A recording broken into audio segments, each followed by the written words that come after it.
My name is Sloane, and this is the story of the night my family finally made it clear. I didn't belong. I showed up to my sister's wedding expecting to celebrate, to smile for the cameras, to do what I always did, play the role of the good daughter. But from the moment I stepped inside, something felt off. And then I saw it, my seat. Not at the family table, not even in the main hall, but shoved outside, near the coat racks. At first, I thought it was a mistake, but it wasn't. It was a message that said, "You don't matter." But here's the thing about pushing someone aside for too long. Eventually, they stopped trying to fit in, so I made a choice that night. And what happened after? Well, let's just say, it shocked everyone. I pulled into the parking lot of the venue, my fingers gripping the steering wheel a little too tightly. A 5-star ballroom in the heart of Chicago, decked out with twinkling chandeliers, marble floors, and floral arrangements worth more than my rent. Everything about this wedding screamed luxury, everything except for my presence. With a deep breath, I stepped out of my car, smoothing down my navy blue dress. I wasn't here to cause a scene. I wasn't here to make this about me. It was Odessa's day, and I had accepted a long time ago that I wasn't the favorite sibling. I just hadn't expected them to remind me of it in such a public, humiliating way. Inside, a wedding planner with an overly bright smile greeted me at the check-in table. "Name?" she chirped. "Sloane." My voice came out calm, controlled. "Sloane Hathaway." Her smile faltered just a little. My stomach tightened as she flipped through the seating chart. Then, something flashed across her face. Pity. I knew that look. I hated that look. "Oh, right, here you are," she said, handing me a small place card. You're seated over here." She hesitated, then pointed toward a hallway just outside the grand ballroom. I frowned. "Excuse me?" She forced another smile. "Your table is just outside the main reception area." My eyes darted to the massive seating chart displayed on the stand beside her. Vivian and Harold Hathaway, my parents, were seated at the front, next to the bride and groom. Odessa's closest friends, Dominic's distant relatives, even his co-worker's girlfriend, all had seats inside. My name wasn't there. I turned back to the planner. "There must be a mistake." Her smile tightened. "I'm afraid that's your assigned seat." A slow burn started in my chest. Not even at a distant table inside the ballroom. No, they had shoved me into the hallway as if I were an afterthought. Like a guest, they had to accommodate out of obligation, not family. Still, I held on to some ridiculous hope that this was just an oversight. That maybe, just maybe, my own mother hadn't allowed this to happen. I spotted her across the room, standing with Odessa, beaming as she fussed over her dress. My sister looked radiant, perfect, adored, just as she had always been. Odessa caught my gaze, tilted her head, then smirked. That smirk told me everything I needed to know. I forced myself forward. "Mom," I said, keeping my voice light. "Can I talk to you for a second?" Vivian barely spared me a glance. "Oh, darling, now's not the time. Can't you see we're busy?" "It'll only take a second," I said through gritted teeth. She sighed, annoyed but obliging, and stepped aside.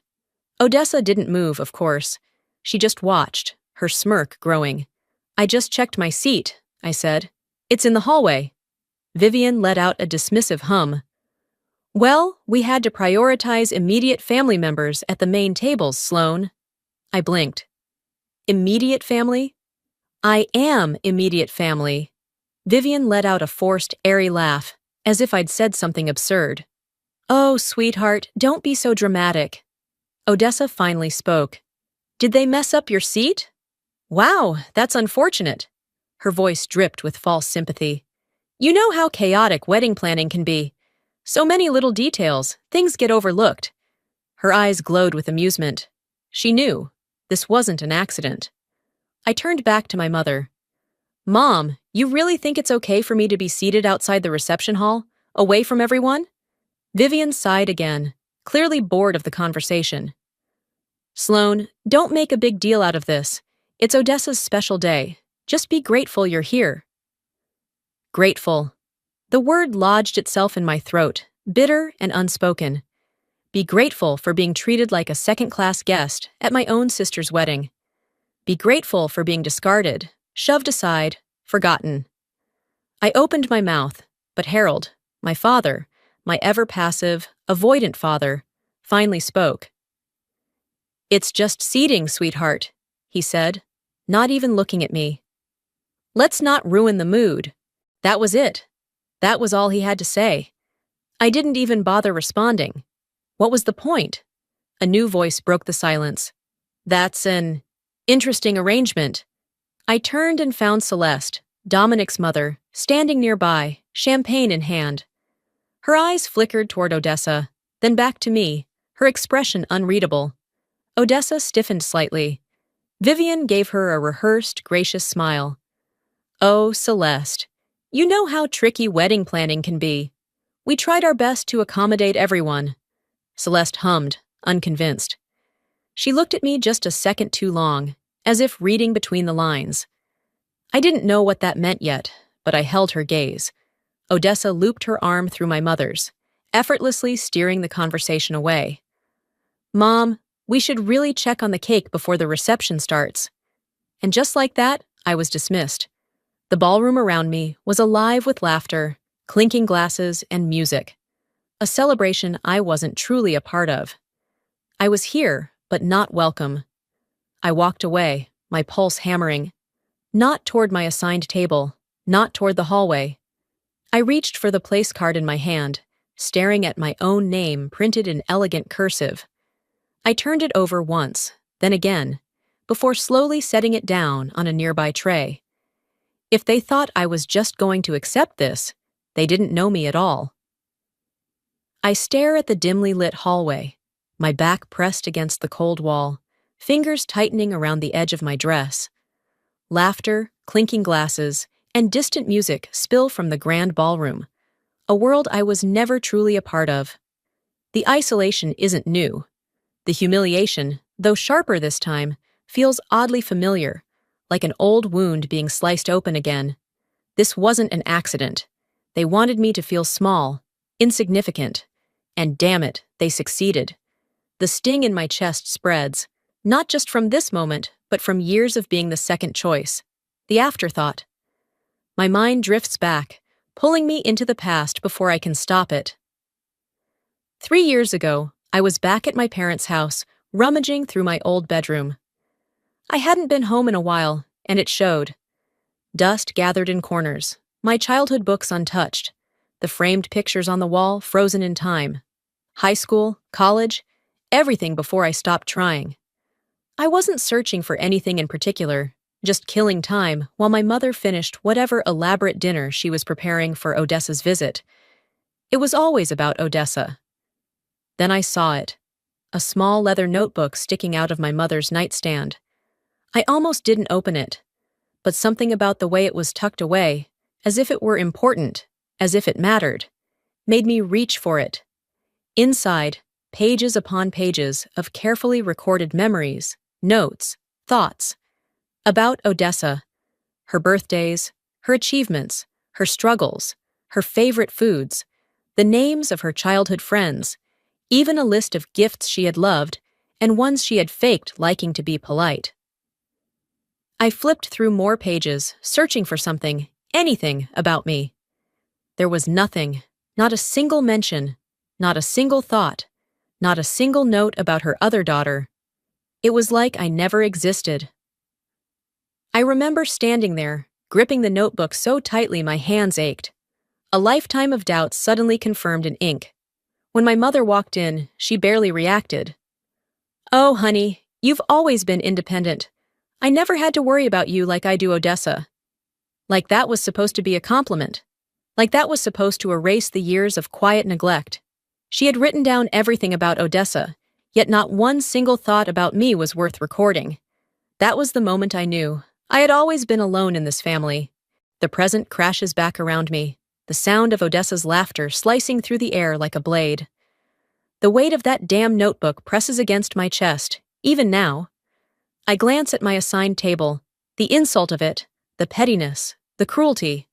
If they wanted to remind me of my place, message received. I inhale sharply, pushing myself off the wall. If my family had already decided I didn't belong, maybe it was time to act like it. I step toward the ballroom, my mind racing. But before I even reach the doorway, I catch sight of Dominic. He's standing off to the side, near the bar, a glass of whiskey in his hand, but he isn't drinking it. His eyes aren't scanning the crowd with the ease of a man who just married the love of his life. Instead, they're locked on something, or someone, with unmistakable hesitation. And then, they land on me.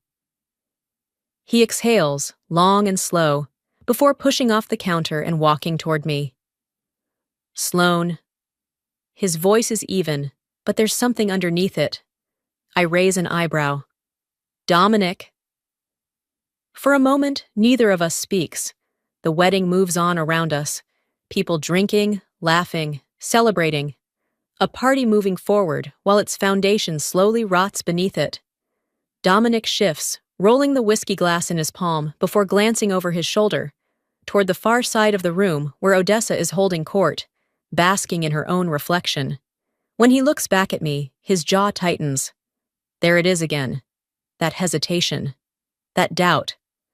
Sloane, he starts, voice lower this time.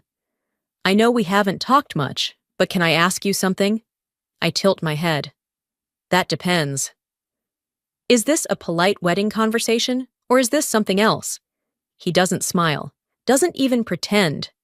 Something inside me shifts. Dominic sighs, rubbing his temple like he's already regretting this. Does your sister ever talk about me differently when I'm not around? There it is. That single question. That moment where reality peeks through the cracks of whatever illusion Odessa has been feeding him. For a split second, I consider lying. Maybe out of some misplaced sense of protection. Maybe because exposing the truth in a setting like this is a dangerous thing. But then I remember my seat assignment. I remember Odessa's smirk. I remember my mother's dismissal. And I remember who Odessa really is. I glance at his whiskey glass. You should probably take a sip of that first. Dominic tenses. Then he lifts the glass to his lips and downs the whole thing. Dominic, I say carefully, I don't think you know Odessa as well as you think you do. His jaw tightens. I was afraid of that. Silence stretches between us, thick and suffocating. She's been acting different, he finally says, his voice quieter now, edged with something close to frustration. Controlling. There are things she doesn't want me to see. My stomach twists, because of course there are. Before I can respond, Celeste appears. She's walking toward us, her expression unreadable, but her eyes are sharp, calculating. Odessa's new mother-in-law, the only woman in this room with more power than she has. Celeste stops in front of Dominic, her gaze flicking toward me for just a second before settling on him. Darling, she says smoothly, I believe you should see this. Then she holds out her phone. Dominic takes it hesitantly, scrolling down, his face shifting from confusion to realization to something far, far worse. Odessa's text messages, to her friends, to her stylist, to people who have no business knowing what's in her heart, because what's in her heart is cold and rotten. The messages are brutal, petty, cruel. Odessa trashing Celeste, calling her overbearing, controlling, a rich old woman who just needs to write the checks and stay out of her life. Odessa talking about Dominic, how she's training him to be the husband she needs, how he'll do whatever she wants because he's so desperate to prove he's better than his dad. And then, the worst one, Odessa laughing about how easy this marriage will be. Because Dominic's family has money, and all she has to do is play her part until she doesn't have to anymore. Dominic's hand clenches around the phone. Celeste watches him carefully. Your wife-to-be doesn't just dislike me, Dominic. She pauses, voice calm, but sharp as glass. She's been planning to control you since day one. Dominic sways slightly, as if the floor beneath him has just cracked open. I say nothing, because this isn't my moment. This is his. I just watch as his expression shifts from doubt to anger. The wedding may be happening, but the foundation beneath it is already cracking. The wedding may still be in motion, but behind closed doors, the family meeting that follows will change everything. I follow the movement of bodies as we're ushered into a private lounge. The air is heavy, thick with the kind of tension that makes your skin itch. Odessa is in the center of it all, perfectly composed, or at least pretending to be. Celeste stands near the entrance, arms crossed, lips pressed together in an unreadable line. Dominic lingers by the bar, his whiskey untouched, his shoulders rigid. Vivienne, of course, is already speaking, already smoothing, already making excuses. "This is all just a misunderstanding," she says, offering a thin, forced smile. "Emotions are high. It's a wedding after all. Let's not let a little family tension—" Celeste cuts her off. "Family tension?" she echoes, eyes narrowing. "Vivienne, this isn't tension. This is a revelation." Odessa lets out a mocking scoff, arms crossing over her designer gown. "You've seriously dragged us in here for this?" She turns toward Dominic, voice dripping in sugar. "Baby, tell me you don't actually believe this nonsense." Dominic doesn't answer. He doesn't even look at her. Vivienne reaches for his arm, her voice softer now. "Dominic, sweetheart, you have to understand. Odessa has been under a lot of stress. Planning a wedding is exhausting. People say things they don't mean." Celeste's lips curl. Funny, because she seemed to mean every word when she talked about controlling him. Odessa's jaw tightens, but before she can fire back, Harold speaks, and the entire room stills. "Vivienne, stop." The words are quiet, but they land like a gunshot. My mother turns, blinking, as if surprised to be interrupted. My father is not a man who raises his voice, not a man who intervenes. But tonight, something shifts. "You've protected Odessa her entire life," he says, his voice tired, weighted with something I can't place. "And look what it's turned her into." Odessa gasps, genuine shock flashing across her face. "Dad? You're taking her side?" Harold ignores her, turning to me instead. "Sloane has been right all along." The words ring in my ears. My breath catches. My mother physically recoils. For the first time in my life, my father is choosing me. Vivienne shakes her head, laughing nervously, as if this is some kind of mistake. "Harold, don't be ridiculous. Odessa is a liar." Dominic speaks before he even realizes it. His voice is raw, like he's just now waking up to the fact that he's been sleeping next to a stranger. Odessa pales. "Excuse me?" I take a slow step forward, locking eyes with my mother. I need her to understand this moment. I need her to feel the weight of it. "If you keep covering for her," I say quietly, "you will lose more than just me, Mom." For the first time, Vivienne falters. Odessa sees it, and she panics. Her voice sharpens, desperation creeping in. "You're all turning against me because of her?" Celeste lets out a slow breath, taking a sip of her drink before delivering the final blow. "We're turning against you because we finally see you for what you are." Odessa physically flinches, her breath shuddering, eyes darting from face to face. She has always been in control, until now. A wounded animal is the most dangerous kind, and Odessa has no intention of going down quietly. The air in the private lounge is suffocating, charged with something electric, something sharp. No one moves, no one speaks, as if any sudden motion might detonate the tension coiling in the room. Odessa stands rigid, her breath shallow, her fingers clutching the fabric of her gown so tightly that the seams strain. She's losing control, and she knows it. Vivienne's grip on her daughter's arm is firm, her voice low but desperate. "Odessa, stop!" But Odessa doesn't stop. She can't. She won't. Across the room, Dominic hasn't said a word. His silence is heavier than any accusation, a weight pressing down on Odessa's carefully built world. I glance at him, the man who just pledged forever to my sister, and I see the doubt in his eyes. More than doubt, something colder, disgust. A flicker of satisfaction sparks in my chest, but I bury it. This isn't over, not yet. Odessa exhales sharply, then turns to me, eyes narrowed. You think you're so smart, don't you? Her voice is quiet, controlled, but there's a tremor beneath it. I meet her gaze. I don't have to think, Odessa, I know. Her lips curl, but it's not a smile. It's something darker, more brittle. You've always been jealous of me. The accusation is so absurd, so predictable, that I almost laugh, almost. Instead, I tilt my head. Jealous? Of what? The fact that you have to manipulate and lie just to make people stay in your orbit? I gesture to Dominic, to Celeste, to our own parents. Look around, Odessa. Your world is shrinking. Her jaw clenches. And then I go for the kill. You played your game well, I say, voice measured even. But you forgot one thing. I know who you really are. Odessa flinches. It's subtle, but it's there.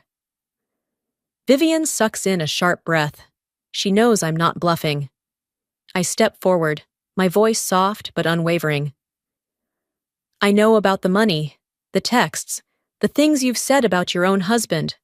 I glance at Dominic. The things you've said about his family. Dominic stiffens. Odessa's face drains of color. And then, for the first time in her life, my mother pleads with me. Vivian turns, eyes wide, hands shaking. Sloane, she whispers. She's still your sister. You don't have to do this. A beat of silence. And for a split second, a fraction of a moment, I hesitate. Not because I feel sorry for Odessa, but because my mother has never looked at me like this before. Like she needs me, like she's afraid. But the hesitation is fleeting. Because I know if the roles were reversed, Odessa wouldn't hesitate. And she proves it when she snaps. You're all turning against me because of her? Odessa's voice cracks, sharp and raw, her hands trembling at her sides. She's always been bitter, always hated me, and now you're going to believe her over your own daughter? Celeste exhales slowly, lifting her glass to her lips before delivering the final blow. We're turning against you because we finally see you for what you are. The words hit like a slap. Odessa's mouth opens, then closes. She looks at Dominic, her last chance at control. Her voice shakes as she reaches for him. You don't believe them, do you? Dominic doesn't answer. That silence? It's her death sentence. Odessa's breathing hitches, her panic tangible now. And then, she lunges forward, her expression twisted with fury. But this time, I'm not backing down. Odessa's hand swings toward me, fast and reckless, but I barely flinch. I don't have to move. I don't have to cower. Because the difference between us is clear now. I'm not afraid anymore. Odessa is the one losing control, and everyone in this room knows it. Her palm cuts through the air, a flash of anger, of desperation. But before it connects, Celeste steps between us. Odessa collides with her instead, stumbling back, gasping. The sheer force of her own reckless movement sends her off balance, right into the entrance of the ballroom. And now there's no hiding. The music halts, conversations die. Every guest in the reception turns toward the spectacle unfolding at the entrance. Odessa. The perfect bride, the golden child, the one who always controlled the narrative, stands there, disheveled, breathless, her rage twisting her features into something unrecognizable. She blinks, realizing too late that this isn't a private fight anymore. It's a public disaster. A murmur spreads through the ballroom. Guests whisper. Eyes widen. Some exchange glances, others stare outright. Dominic is still standing near the bar, silent, watching. Just watching. Odessa spins toward him, frantic. You're my husband! Her voice shakes, high and thin. You have to stand by me! Dominic exhales slowly. The exhaustion on his face is unmistakable. I don't think I ever really knew you. The words land like a final nail in her coffin. Odessa staggers, her breath hitching, shaking her head violently. No, you don't mean that. You love me. But Dominic's eyes are empty now. Not angry, not even disappointed. Just done. Then, without another word, he reaches into his jacket pocket and pulls out a small envelope. My breath catches. I already know what it is. Odessa does too. Her face drains of color. What? What is that? Dominic doesn't blink. Annulment papers. A collective gasp rips through the guests. Even I feel the weight of it, the finality, the death of the perfect image she spent years curating. Odessa's hands tremble as she stares at the envelope. You had this prepared? Celeste steps forward, arms crossed, voice cold. Of course he did. Odessa's lips part, but no words come out. And then Celeste delivers the final blow. You were never going to be a part of this family. Odessa staggers back, her world unraveling. But she isn't done yet. Odessa may have lost her marriage, but she still has one weapon left. Revenge. Her chest rises and falls in quick, uneven breaths, her perfectly curled hair slightly out of place, her hands trembling at her sides. But this isn't over. Not for her. She refuses to let it be. She turns sharply to our mother. Mom! She pleads, her voice softer now, laced with just the right amount of vulnerability. You know this isn't true. You know they're trying to ruin me. Vivian hesitates. Of course she does. She has spent a lifetime cleaning up Odessa's messes, smoothing over her mistakes, making excuses. My mother's lips part, her eyes darting between her two daughters, the one she's always protected and the one she's always dismissed. Odessa, she starts, voice uncertain. Odessa seizes the moment. She grips Vivian's hand, pressing it against her chest like some kind of dramatic performance. Mom, you know me. You know I love Dominic. I would never. Stop. The voice is cold. Final. Dominic. He's holding something in his hand, a stack of papers stapled at the top. His face is unreadable, but his grip is tight. Odessa freezes. Celeste steps forward, her expression razor-sharp. Go on, Dominic, she says smoothly. Read it. Dominic's jaw clenches. Then, in a voice eerily calm, he begins. Odessa Hathaway filed an inquiry with a divorce attorney 1 month before the wedding. A sharp, collective gasp rips through the guests still lingering in the ballroom. I feel my stomach drop, not out of shock, but because even I didn't expect it to be this bad. Dominic doesn't stop. You were planning to leave me, he says, each word slow, deliberate, cutting. The second you got access to my money. The paper in his hands trembles slightly, but his voice doesn't waver. Odessa pales. That's not. Celeste lets out a low, unimpressed laugh. Oh, sweetheart, don't even try. She tilts her head. That's a legal document. You know, the kind that doesn't lie. Odessa's confidence shatters. The room is spinning out of her control, slipping through her fingers like sand. Dominic takes a step closer. Was anything ever real, Odessa? His voice is raw, not angry, just exhausted. Did you ever love me? Or was I just another accessory for you to show off? Odessa's lips quiver. Her eyes dart around the room, searching for someone, anyone, to back her up. And then, as if on pure survival instinct, she spins toward me. This is all your fault, she snaps, her voice rising, cracking. You've always been jealous of me. There it is. The same tired accusation. But this time, it doesn't land. Because for the first time, I don't care. I don't rise to the bait. I don't argue. I don't give her what she wants. I simply look at her and say, No, Odessa. This isn't my fault. She flinches. This is who you've always been. Her breath hitches. I step forward. I don't raise my voice. I don't have to. You manipulate, you lie, you take and take and take, and when things go wrong, you blame everyone but yourself. Vivian gasps softly, as if hearing the truth for the first time. Odessa shakes her head violently. No, that's not. Mom, tell her she's wrong. But Vivian doesn't move.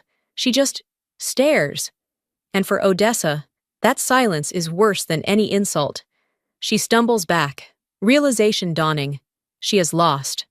Odessa looks around the room, seeking someone to take her side. But for the first time in her life, no one does.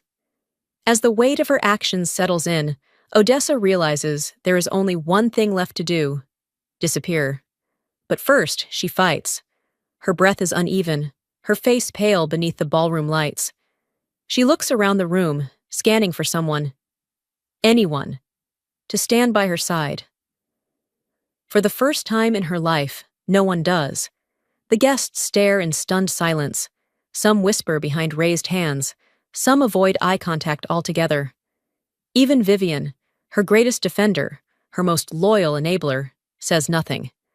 Odessa stumbles back, her manicured nails digging into her palms. Then, slowly, she laughs. It's bitter, hollow. Not the laugh of a woman who's won, but of someone who refuses to believe she's lost. You all think you're better than me? She sneers, her voice unsteady. Just wait, none of you will be anything without me. No one reacts. No one rushes to tell her she's wrong. She grits her teeth, shaking her head, as if trying to will the moment into something else. And then, our eyes meet. I step forward. Not out of pity, not out of cruelty, but because I need her to hear this. For the first time, Odessa looks small. You spent your whole life making sure I felt invisible, I say, my voice steady, unwavering. But look around, Odessa. I watch as her throat bobs, as her breath hitches. You're the one no one sees anymore. She blinks, and for a split second, something in her cracks. Then, just as quickly, she shoves it down. She steps back, shaking her head, laughing again. But there's nothing behind it. No, you don't get to do this, she spits. You don't get to be the hero in this story. I exhale slowly. She still doesn't understand. This isn't a story, Odessa. This is just the truth. Her mouth opens, but nothing comes out. She turns to our mother. Vivian's arms are wrapped around herself, her lips slightly parted, her expression shattered.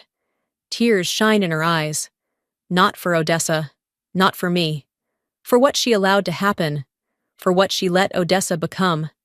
She stares at me, really looks at me, for the first time in years. And I know she sees it now, the damage, the choices, the consequences. But it's too late. I won't stay to watch the aftermath. I take a breath, shoulders back, and turn toward the exit. No dramatic speech, no second glance, just a quiet, final decision. I walk out, stepping through the heavy ballroom doors into the crisp night air. The cold fills my lungs, sharp and cleansing. And as I stand there, staring at the city lights stretching out beyond the courtyard, I feel it. A new beginning waits beyond the doors. The past may still linger, but I've finally learned that not all endings need closure. It's been a week since the wedding, a week since I walked out and left them all standing there, staring, speechless, unsure what to do without me playing my role. The fallout came fast. I glance at my phone, scrolling through the missed calls and unread messages. Most of them from my mother. Some apologetic, some defensive. Vivian Hathaway doesn't know how to lose. She doesn't know how to navigate a world where I'm not desperately seeking her approval. Odessa, meanwhile? Silent. No social media posts, no cryptic captions, no carefully curated illusions of perfection. She disappeared from public view the way a fallen queen disappears from history. And the family group chat? Still active, still buzzing with updates, jokes, inside references. Just without me. I should feel hurt. I should feel the sting of exclusion. But I don't. For the first time, I don't need to be part of something that never truly included me to begin with. The call comes later that evening. I let it ring twice before answering. Vivian's voice is hesitant. I know I've made mistakes, she says, as if it's that simple. I say nothing. She exhales shakily. I don't know how to fix this. I close my eyes, leaning back against my couch. There's nothing to fix. Some wounds don't heal, some shouldn't. but I don't say that. I don't say anything. She waits, like she's hoping I'll hand her a script, tell her how to make this all go away. But I won't. And eventually, she realizes it.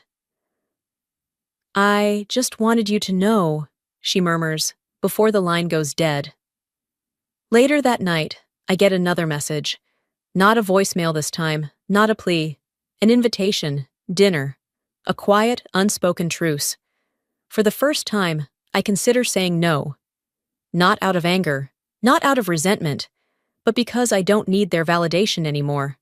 I stare at the message, at the weight of it, and I realize something. This isn't about them choosing me anymore. It's about me choosing myself. I walk through my apartment, stopping by the small bookshelf near the window. Old photographs sit there, framed moments of a life I once wanted so badly to belong to. I pick one up, a Christmas photo from years ago. Odessa front and center, radiant as always. Vivian beside her, hand on her shoulder. And me? On the edge of the frame, like an afterthought. I set it down, and I don't pick it up again. Instead, I step toward the window, breathing in the stillness of the night. The city stretches out before me, endless, full of possibilities. And for the first time, I feel it. Freedom. Before we end this story, let me leave you with something important. If there's one thing I've learned, it's this. Family isn't about blood, it's about respect. About knowing your worth. About refusing to beg for a seat at a table that was never meant for you. For too long, I believed I had to earn love. That if I worked hard enough, stayed quiet enough, sacrificed enough, eventually they'd see me. They'd choose me. But the truth? Sometimes the best thing you can do, the strongest thing you can do, is walk away. Not every story needs closure. Not every wound heals with an apology. And that's okay. Because the real healing, the real power, that comes when you choose yourself. So let me ask you, have you ever had to walk away from something or someone to protect your own peace? Have you ever realized that staying would cost you more than leaving ever could? Drop a 1 in the comments if this story resonated with you. Or tell me, where are you watching from? I love hearing your stories, your experiences. And if you want more stories like this, real, raw, and filled with lessons we all need, hit that subscribe button. Because trust me, there's more to come. Thank you for watching, and remember, choosing yourself isn't selfish. It's survival.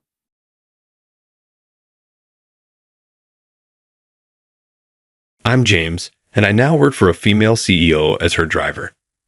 Miss Smith, my employer, is a nice woman who is well known for her substantial contributions to numerous charities. I thought she was going to be out soon. I took a quick look at the time and saw that the dinner meeting was almost over. At that moment, Miss Smith emerged from the restaurant and gave me a kind smile. "Thank you for waiting, James." Miss Smith smiled as she entered via the rear seat door that I had opened. "Hey, hold on a second. That's a nice car you got there. And with a personal driver, too." The individual who had the distinct appearance of a mafia member was the one speaking loudly. A bunch of similarly rugged-looking men, 1, 2, 3, 4, 5, followed behind him.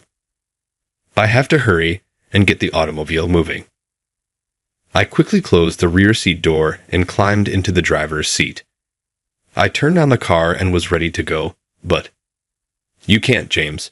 Someone is in front of the vehicle." "It's too late, damn it." "I'm sorry, Miss Smith." A man stood in front of the automobile, blocking our way with a menacing smile. Even if he was a mafia boss, I couldn't just run him over. The reputation of our company was in jeopardy. "Hey, let's talk. If you don't, we'll dissect it." The gang entered the automobile with force and took hold of the door handle. How the heck? It's now unlocked. Oh no. I forgot to lock the car in my hurry, and the men threw open the doors. The men hauled Miss Smith and me out by force. Taking Miss Smith by the chin, one of the mafia members hissed, "Let's see that rich face of yours." "Jake, doesn't this face look familiar to you?" Well, I recognize her from TV. That wealthy woman CEO is her. The man named Jake replied. Well, lucky us, running into someone with so much money, evidently delighted by what he saw on Miss Smith's face. She's also extremely attractive. This one will provide us with a good time. What do you want? Miss Smith inquired sharply. Jake gave a nod. I'm Jake, the Golden Viper's underboss. I'm after money. Give it to them. As he spoke, Jake chuckled heartily. I take it you've been contributing to children's homes or something. And that too, for $1,000,000. Would you mind making a donation to us instead of all those odd places? Jake bent closer, but Miss Smith gave him a stern look. I wish to provide money to people who are in need. I don't want to give money to you because you don't appear to be in need. You rich? What did you just say? Do you think the mafia is beneath you? How dare you speak to me in such a manner? Jake gave an angry shout, but Miss Smith didn't seem to be fazed. After this, I have further appointments. I'm going to leave now if you don't have any genuine business. There's no way I'm letting you go just like that, Jake snarled. Jake firmly gripped Miss Smith's arm as she attempted to stand. Hey, let's get this female CEO back to work. Once we threaten her a little, a woman like her will be happy to give us the money. I felt my fury boil at Jake's ugly smile. You bastard, I yelled. Stop, James. I started to yell angrily, but Miss Smith stopped me. It's okay. But Miss Smith. She shook her head when I looked at her. Then she faced the smiling mafia once more. Okay, I'll accompany you to your workplace, but this fellow is merely a driver. This is unrelated to him. Please release him. Miss Smith, merely a driver, is about to be taken by the mafia, but she's still standing up for me. What a good-hearted individual. I can't, however, let them take her. I moved in front of Miss Smith after hearing her remarks. My patron is Miss Smith. She cannot be brought to a mafia office, in my opinion. What is this? You little nobody, stepping up like you're somebody. Jake smirked and gave me a hard punch to the stomach. James. Because he's so keen to keep her safe, let's include him as well. Making him witness what we do to his priceless boss will be more enjoyable, Jake commanded. We were both hauled off by his soldiers. The mafia took us to their office by forcing us into their car. The men inside bowed their heads at Jake when they arrived. Hey, where's Boss Carson? He's currently not in. We have no idea when he will return. That's convenient. Poof, mumbled Jake. Jake led the way to his own room, confirming that the boss was not present. I whispered, this place brings back memories, as I was escorted through the office like misplaced baggage. Haw. Oh, it's nothing. Jake made Miss Smith and I sit on the floor as soon as we entered. All right, let's keep discussing money. That $1,000,000 is what I want. That's a lot of money your company makes, right? Miss Smith resisted, saying, I can't just hand that over on a whim. Jake struck her in the face with a slap. What do you think you're doing to Miss Smith? Out of rage, I leaped to my feet and gave Jake a face blow. Jake swung back at me, startled, but I sidestepped and struck him on the other cheek. James, stop. When Miss Smith spoke, I froze. I could easily take these guys down and get Miss Smith out of here if I truly let go. But I might expose my past if I do. I took a quick look at Miss Smith's face. I might not be able to continue working for her if my past is revealed. A large mafia member who had been observing from behind tackled me to the ground as I hesitated, and then I got punched in the face by another mafia member. Oh no, they're beating me up.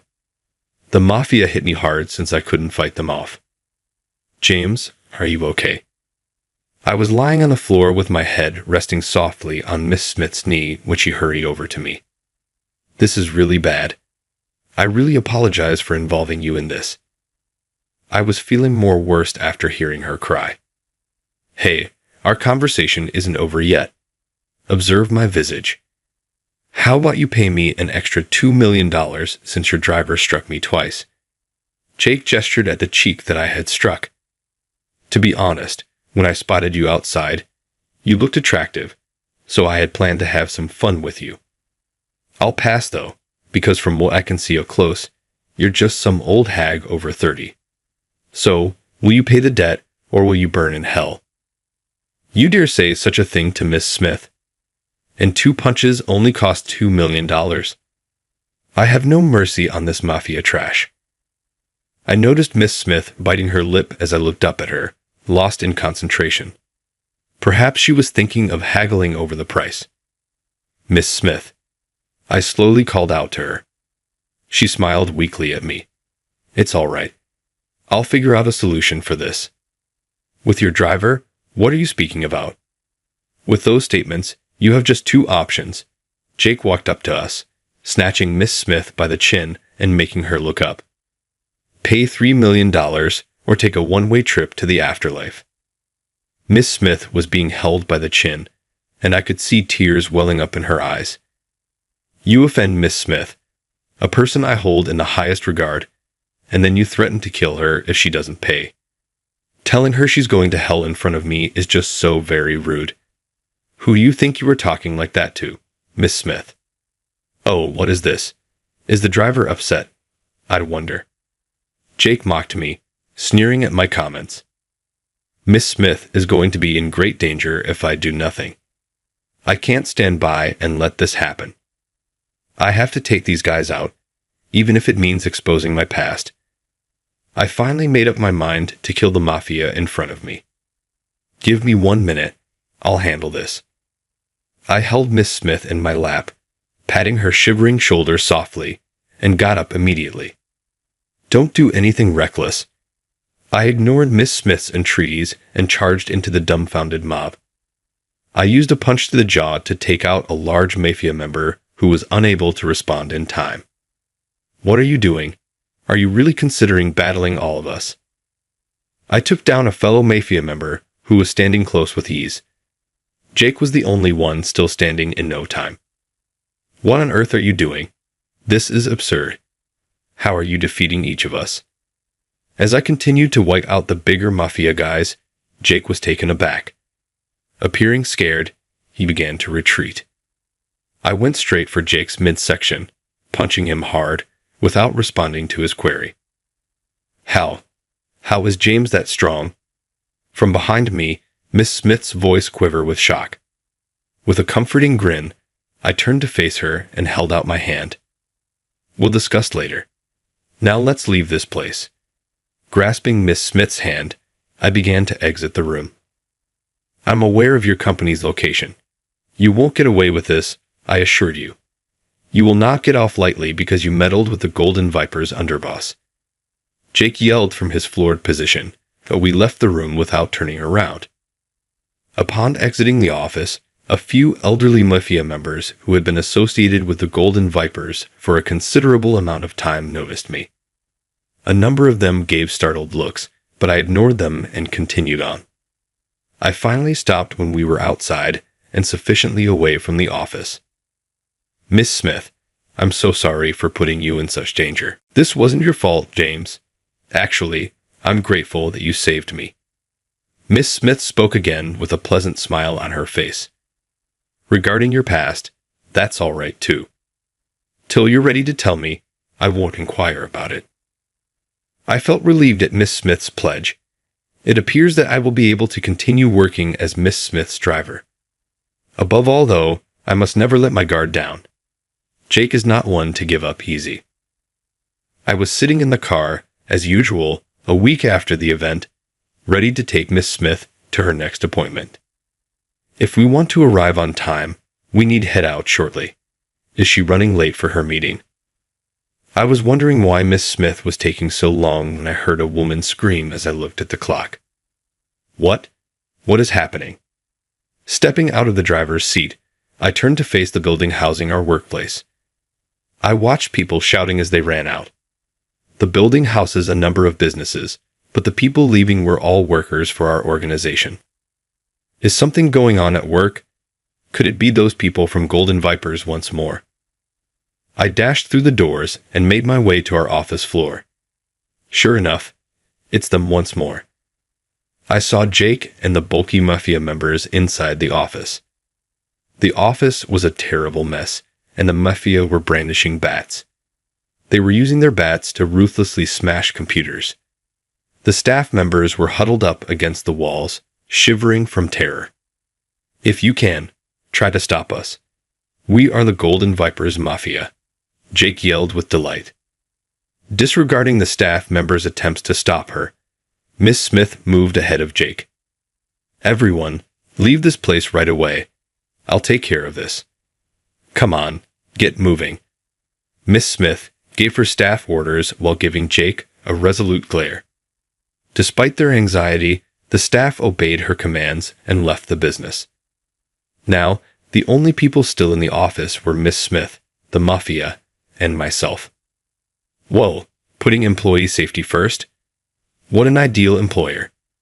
However, they don't matter to me. That driver over there and you are my targets.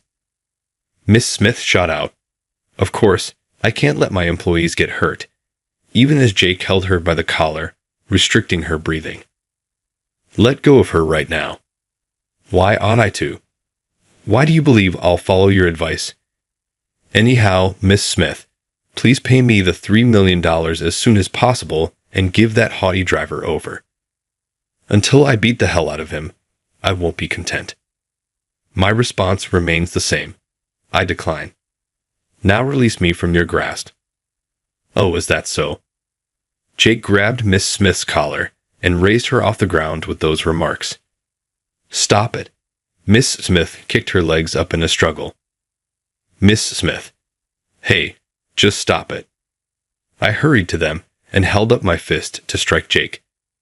Jake was unable to protect his face because he was using both hands, so I delivered a forceful blow. Aw, grab him. Don't undervalue him like you did previously.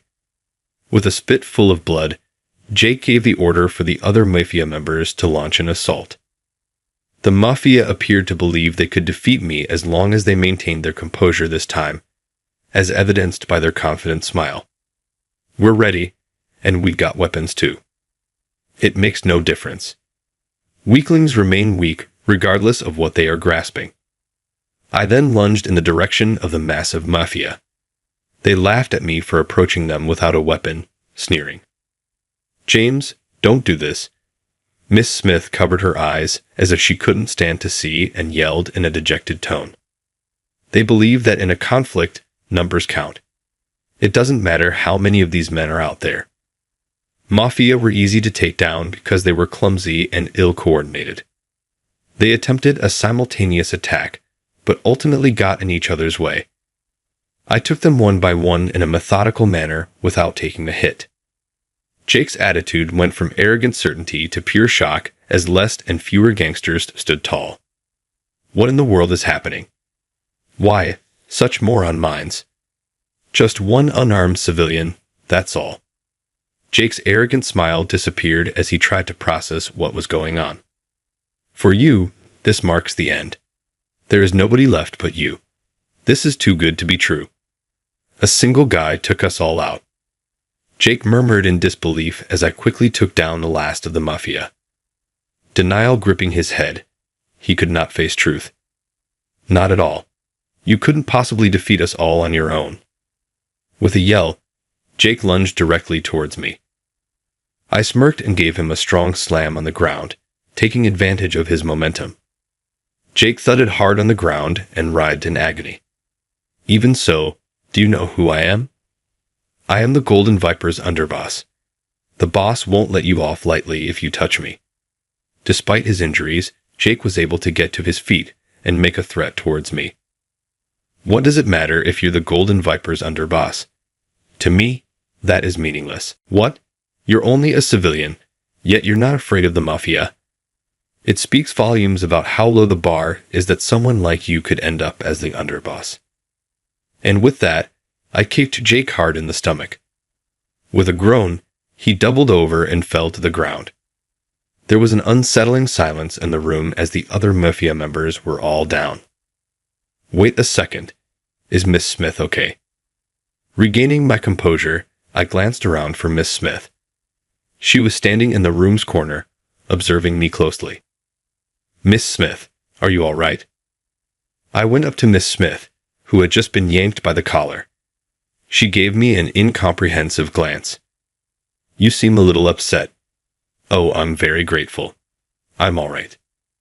Miss Smith hurriedly straightened her rumpled collar upon hearing what I had to say. After taking a quick look at the dead mafia members and the moaning Jake, she eventually returned her attention to me. Exactly who are you, James? You assured me I wouldn't need to inquire. With a bewildered expression on her face, all I could muster was a sardonic smile. It seems I can't keep it hidden any longer. Taking everything into consideration, I realized it was time to come clean about my background. Remaining silence was no longer an option. I opened my mouth to speak, but Jake yelled at me. Oh no. This isn't the end. This will cost you money. Miss Smith, please wait for a moment. Jake was moaning and gripping his stomach when I bent down in front of him. You must keep this in mind. I'll do whatever it takes to bring this company down. Jake sat on the floor and spat violently. I exhaled. You're still with me, huh? Okay, I'll give your supervisor a call. I took out my phone and began to dial. Master, who do you want to call? The police? I wish you luck on it. We have the local cops in our pocket. Jake thought he got the better of her and sneered. But all I could do was smile. I won't be phoning the police. I'm going to phone Boss Carson, your boss. What? Boss Carson. You're correct. The leader of the Golden Vipers, Boss Carson. Before anyone answered, the phone rang a few times. My name is Carson. Who is this? I'm not familiar with the number. Hi there. It has been a long time. It's James here. As I introduced myself, I heard Carson take a short, surprised breath. Where's James? It has been a very long period. What is happening? At my place of employment, Jake, the Golden Viper's underboss, and a few of his cronies made a big deal. They're in custody with me. Could you please come get them? Give the address to me. I take it you're also there. I'll be there right away. I gave him the company's address, and he promptly hung up. All right, your boss will be here soon. How do you even know his number? Jake questioned incredulously, but then a cunning smile appeared on his face. All well, anything. You're done when he gets here. I had to laugh at Jake's cockiness. Boss Carson and a few of his men practically exploded into the room a few minutes later. He had obviously hurried to get here because he was out of breath. You arrived quickly, Carson. I anticipated you taking longer. I didn't anticipate how quickly it happened. Carson was panting fiercely, perhaps from hurrying to stop me from leaving, and held his breath until Jake finished. Madam, take action against this jerk.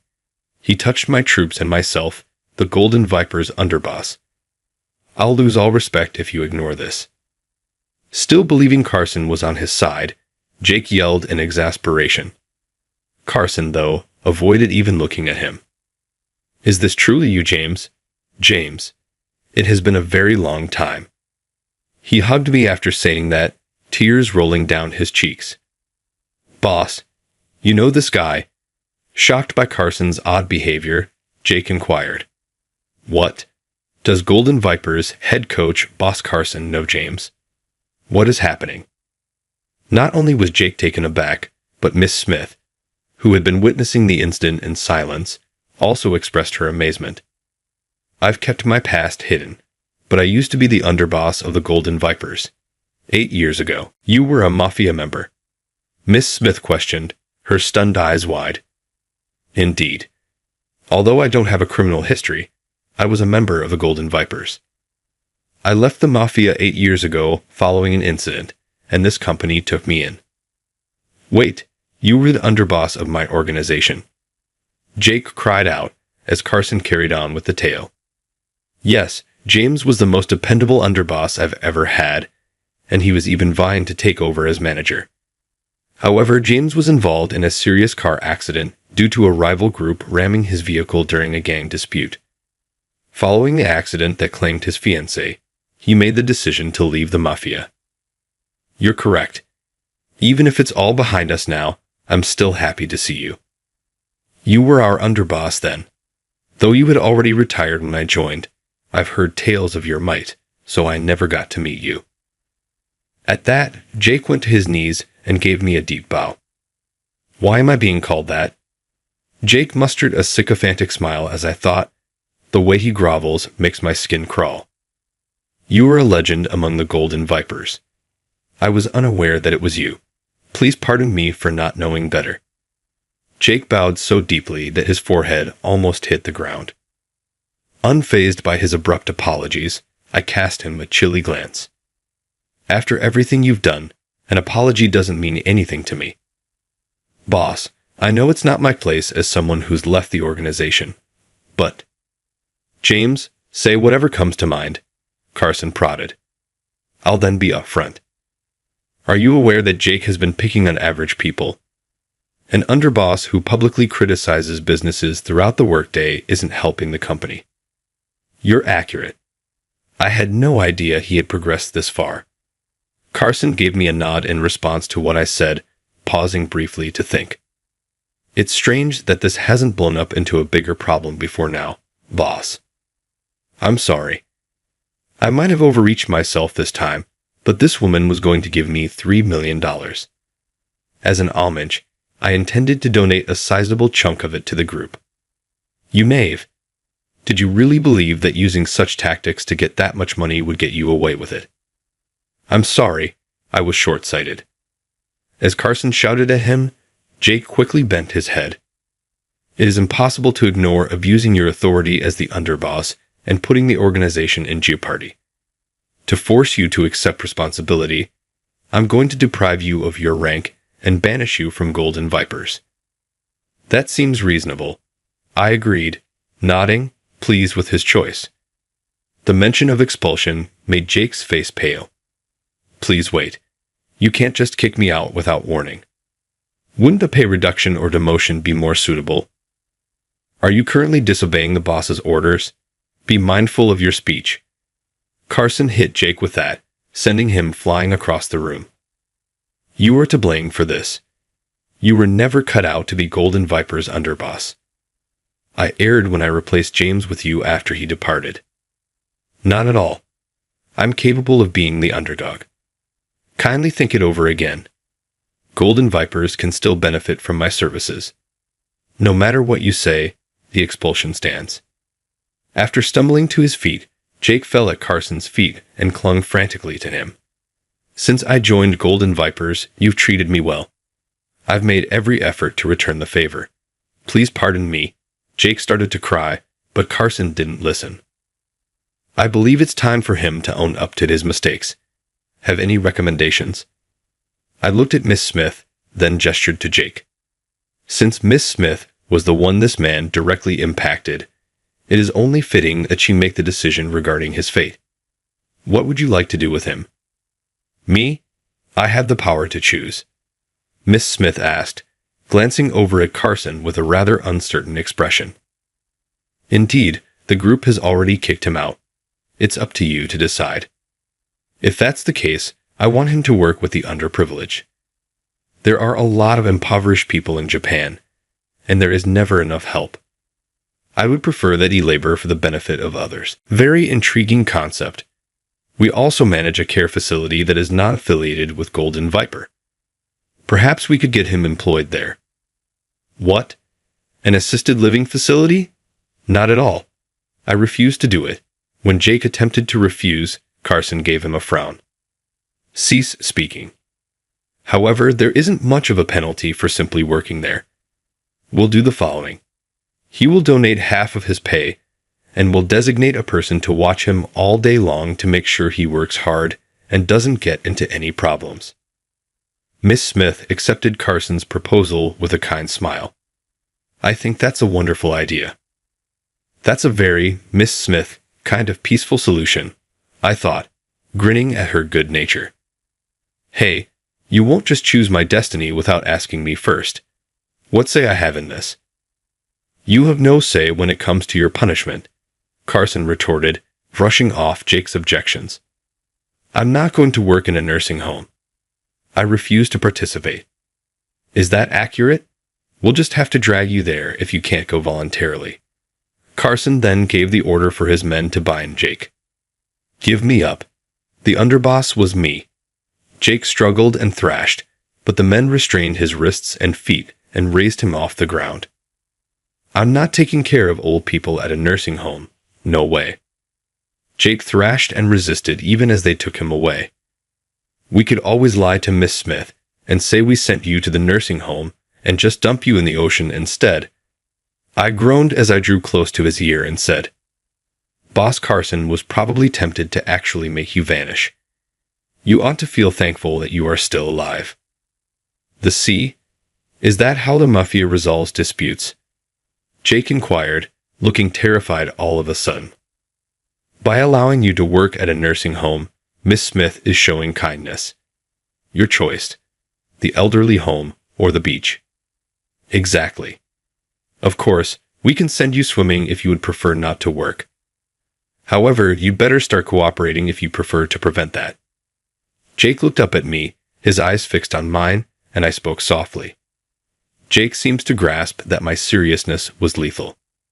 He said, All right, I'll work at the nursing home, as he nodded and began to cry. Well, if you're willing to work voluntarily, that's the best outcome. Miss Smith grinned and clasped her hands together, not realizing I was a threat. We'll untie your legs so you can walk on your own. Jake was seated on the ground by Carson's guys, and I freed his feet. Jake got to his feet and bowed his head toward Miss Smith and Carson. After considering my conduct, I've made the decision to work at the nursing home. Would you kindly watch over me to make sure I'm doing it correctly? Miss Smith smiled at his statement. Of course, I'll make sure you're doing well. Jake is attempting to protect himself by asking Miss Smith to keep an eye on him in the hopes that she won't remember and he won't be punished later. Miss Smith was still grinning warmly at me as I cast a nasty glance at her. Oh well, he'll be under constant observation in a civilian society he used to despise. For a man with his pride, having to tend to the exact civilians he used to disdain is the ideal punishment. I could already see the difficulties he would encounter, even though he would believe it would be preferable to being abandoned in the ocean. Best of luck. I held out my hand to give Jake a handshake. He grabbed my hand, and I gave it a hard squeeze that crushed his fingers. I leaned in close and whispered softly, I'll be watching you, as Jake moaned in agony. You're done as soon as you cross the line. It would be simple to cause you to vanish in an accident. You shouldn't count on Miss Smith to be there for you at all times. I took the time to make my point. Then I let go of his hand and grinned broadly. Clearly scared now, Jake offered no more resistance as he left the organization. It has been 6 months since Jake was admitted to the nursing facility. He was ineffective at first, but from what I've heard, he's finally got the hang of it. He even wrote Miss Smith a letter of gratitude recently. It's incredible the impact a shift in surroundings can have on a person. Who would have guessed that guy might become a very good guy? Now, Jake claimed that working in the elderly home was what he was meant to do. I kept driving Miss Smith around in the interim, without once asking questions about my background. That day, which I had always assumed would arrive eventually, did arrive today. I was called to the CEO's office 6 months after the incident. I suppose she ultimately came to the conclusion that she couldn't have a former mafia member on staff. Okay, I'll take it graciously and give her my sincere gratitude for everything. I gave the door a rap. It's James. Enter now. I walked into the room and saw Miss Smith sitting there, appearing a little anxious. Please take a seat. As I took a seat across from her, I noticed that she didn't appear eager to talk. She probably finds it difficult to say no because she is too kind to let someone go easy. I apologize for hiding my past from you. If anyone found out about my mafia past, I knew I would have to step down. Oh, I see. Yes, I wanted to stick by your side and support someone who has such a great heart for other people. I am very grateful for what you have done. Hold on for a moment. I take it you called me in to fire me. No. No. You should also remain with me, I hope. But not both a driver and a CEO. Would you be interested in dating me with a view to marriage? Miss Smith asked me, her voice quivering a little. Her face flushed red. I would be honored if that were okay with you. I smiled in response, surprised by this unanticipated turn of events.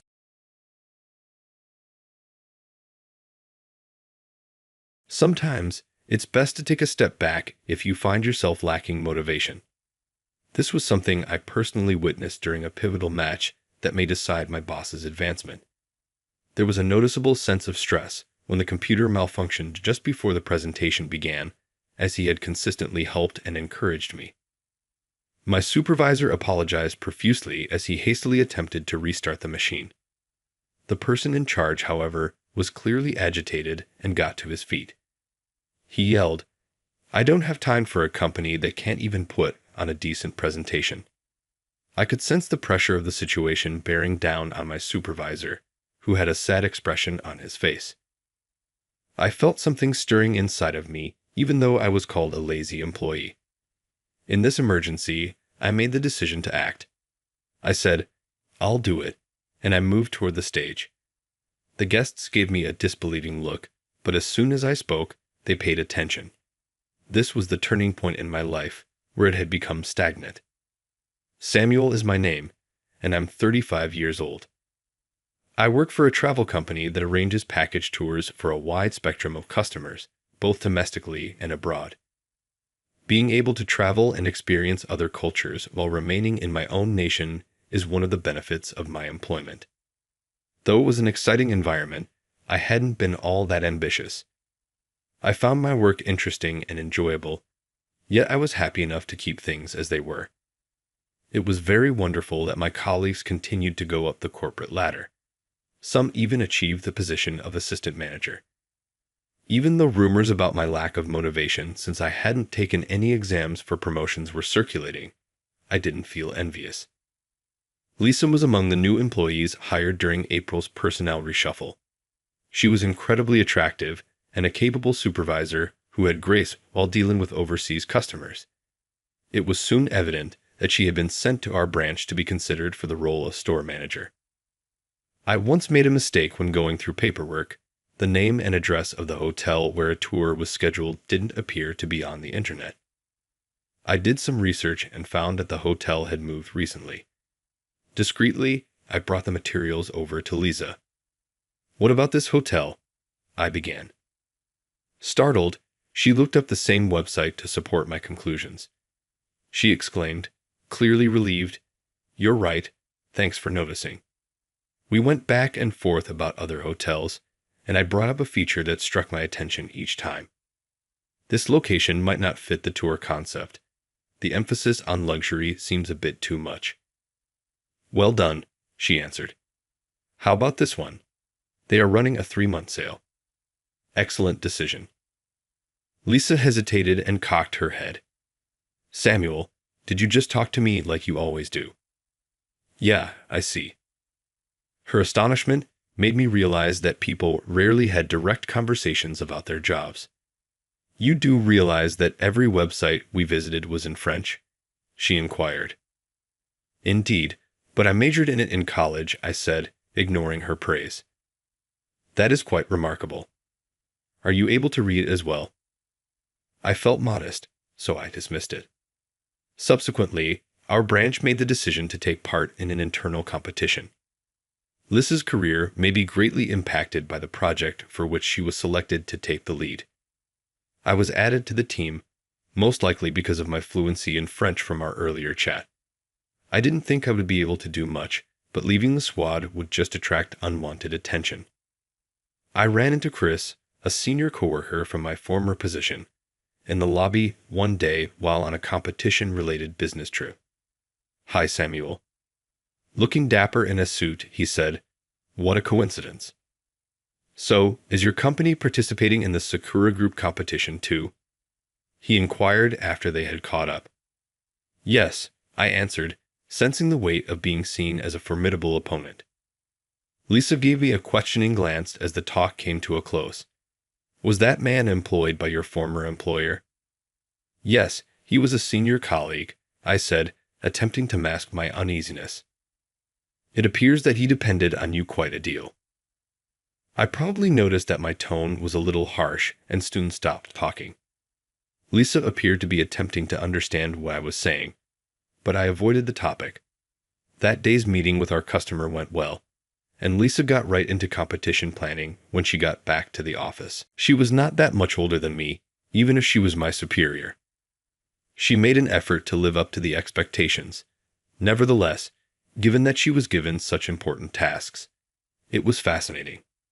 She was in a high position already, even if a promotion would imply a better evaluation and a bigger compensation. I was unable to see the advantages of her unwavering efforts. Was it a great feeling of duty, or was it just fun? In any case, I didn't understand what she was doing.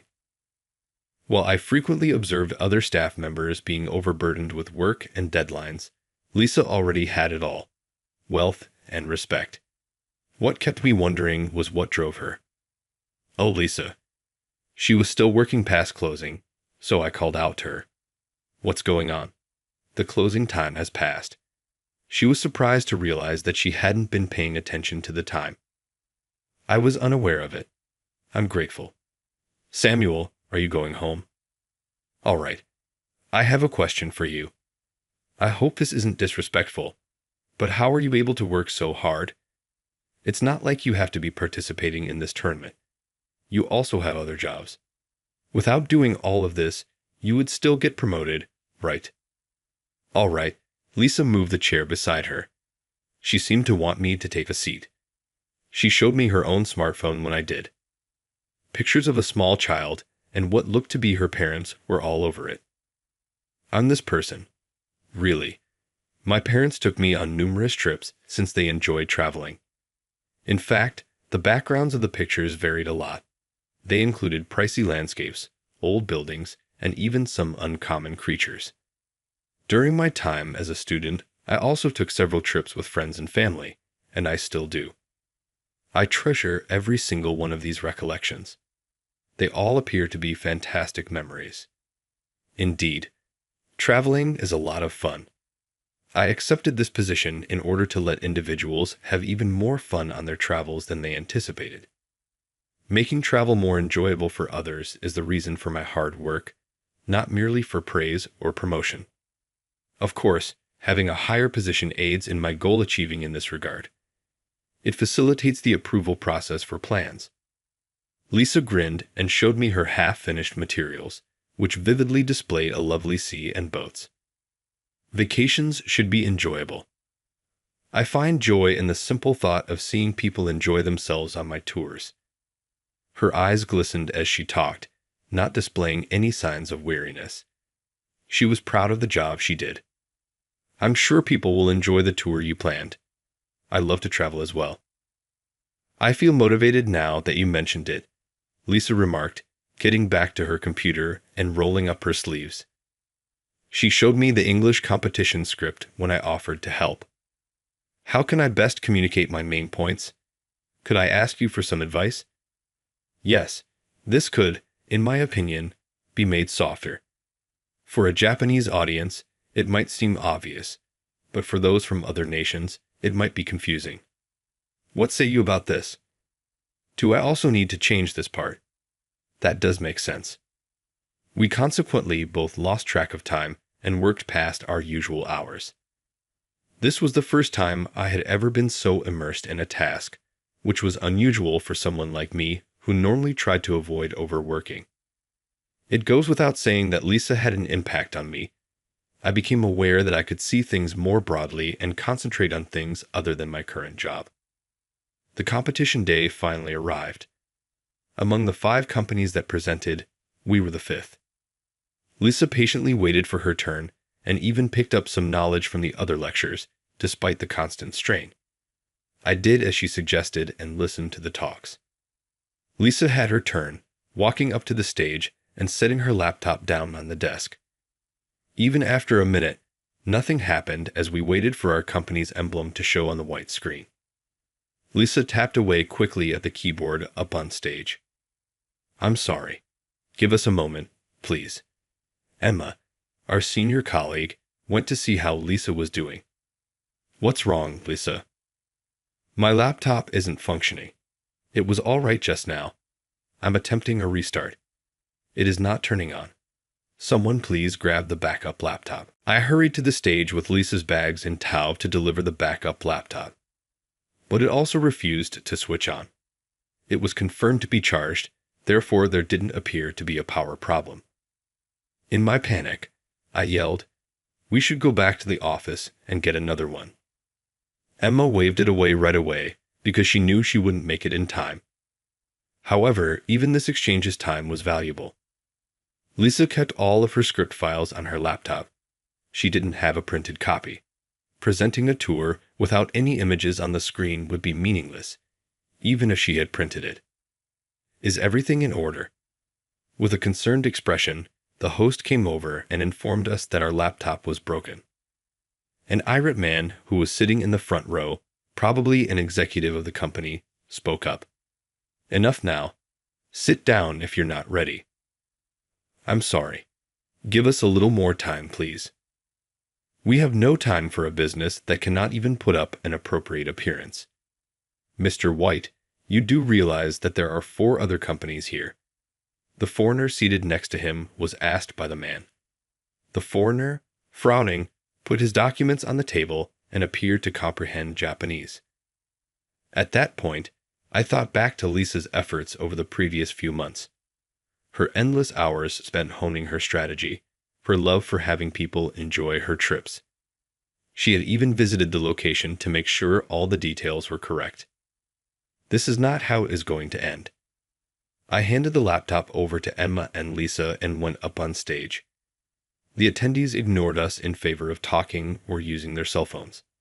I inhaled deeply. "Don't worry, I've committed Lisa's entire script to memory. I apologize. It seems like our laptop is scared speaking to all of you, but don't worry. I can talk more clearly than it can. Kindly glance at the handout's first page." The man who had been annoyed a moment ago looked up sharply as I spoke. Mr. White and the other staff members were observing me as well. As directed, they shifted their focus to the handout. My English appeared to be interpreted perfectly. "Where are you interested in traveling?" "Naturally, to a fun location, correct?" Someone at the edge of the table spoke up as I carried on in French. "You speak French?" "In French," I answered. "Yes, but it's very basic." "But how's that for some Japanese humility?" "Excellent. I'm happy. Perhaps I ought to think about conducting tours as well." "That would be great." The non-French-speaking individuals appeared perplexed. I said I was sorry in English, then translated into the just-learned Chinese. All I wanted to do was ask him to grade my French. I appear to have passed. I'll be making sales pitches to our Chinese clients after my Chinese improves enough. The gentleman I made eye contact with had a name tag that said he was Chinese. He responded to my Chinese as I had expected. Since I didn't speak Chinese when I was at the previous firm, Chris and the other employees from other companies were staring at me, though I couldn't see Lisa and the others standing next to me. Chris was probably astonished too. Okay, enough small talk. Let's get the presentation underway. Returning to English, I proceeded with the lecture, announcing jokes here and there to diffuse the audience's mounting tension. I showed some interesting details about the tourist attractions while illustrating the slides. I completed my speech precisely on time, bowed, and ended. The audience applauded enthusiastically, as though they had just seen a show. I had communicated what was required, and Lisa had handled the remainder. I gave up my position on stage. The competition results would be communicated to us afterwards, but on our way out, Mr. White personally came up to me. Your speech was really enjoyable. In English, he continued, I hope you can make the excursion as enjoyable as we have planned. The staff members who couldn't understand were thrilled when I translated for them. We made it back to the office after we were successful, and Lisa ushered me into the meeting room. Samuel, I don't know how to thank you. She had a dejected expression. The laptop had failed unexpectedly, even though I had planned ahead. It was only right to be annoyed. We're teammates, so it's only natural to cover for each other. I'm completely useless. Even though I spoke a lot, I ultimately needed to rely on you. We had no influence on the malfunctioning of both laptops. Even after coming back from the competition, Lisa's computers were still not functioning. We had given them over to the IT division so they could look into the reason. My preparation of the script and slides was lacking. I feel like a novice committing these errors. Your rapid thinking was extraordinary in comparison to that. I didn't think you would recall the script. Well, that wasn't all of it. We made it together. You spoke several languages with such ease as well. I was unaware that you were fluent in French. Yes, you were my go-to person for this competition. I have to get better at managing things by myself. Lisa smiled at herself, and I thought that was strange. Aren't you going to say let's keep working together? What do you mean? I mean, not to boast, but if you utilize me well, we might win future competitions too. That wouldn't mean anything, Lisa said firmly. If I don't win the competition on my own merits, how can I confidently provide tours? I can only be genuinely proud of something when it's my own accomplishment. Lisa's remarks hit me like a bolt from the sky. Unlike every other supervisor and coworker I had met, she was unique. Actually, there are things I've been avoiding to tell, like why you're so good with languages. Yes, will you tell me? Yes, since you're different from the others. I started to explain that because of my parents' employment, I had traveled the world since I was a small child. Since English was spoken in the majority of the countries, Japanese and English played equal roles in my life. I was surprised that none of the children my age could speak English fluently when my parents' job finally settled down and we relocated to Japan permanently. They had trouble writing and reading. I publicly used English as effortlessly as I would have in any other nation, and I couldn't understand why something so basic was so difficult for them. I always thought of school textbooks as children's books. My classmates trusted me, of course. Before exams, they asked for study advice and assistance with their homework. When I was younger, I delightedly assisted them and liked imparting my knowledge. I eventually learned to accept being someone else's tool. Not until I was a college student and working on a group project for my French degree did I realize something wasn't right. I was given all the duties by the group, including leadership, material creation, and even the presentation. They all responded to my questions about why I had to do everything with the same response. Because Jayan can speak English. They didn't see English and French as being different from one another, which surprised me. They held that proficiency in all languages was innate for anyone who could speak English. Despite the fact that we were taking a language skills course, they went for the quick fix in order to earn high marks. Because of this, the team as a whole enjoyed our successes equally, and my contributions also benefited others. That's when I understood I was being duped. Nevertheless, I felt it was more effective for me to be in control because it was only a student project and not particularly challenging. I obtained a job at a travel agency there. I was respected as a trilingual speaker of Japanese, English, and French at that point, as I had also studied French. I was initially really excited to put my skills to use and had a lot of work, but that didn't last long. About a year after I arrived, my immediate senior, Chris, made a task request. Because he wasn't very strong at English, he requested me to make a proposal, which I happily accepted because he had been looking after me since I joined. Chris asked me to assist with another work after expressing satisfaction with the proposal. It took a lot of extra and effort to assist him as I worked on my own project. However, The satisfaction of having our project accepted and developed into a working product was unmatched, so I ignored my complaints and carried on with my task. A year later, the situation deteriorated. I was still working under Chris, who had been elevated to section chief, when I could finally look at the company as a whole. I made the decision to use older documents as reference materials when I was assigned an increasing number of jobs. When I saw the approved project proposals, I was astounded.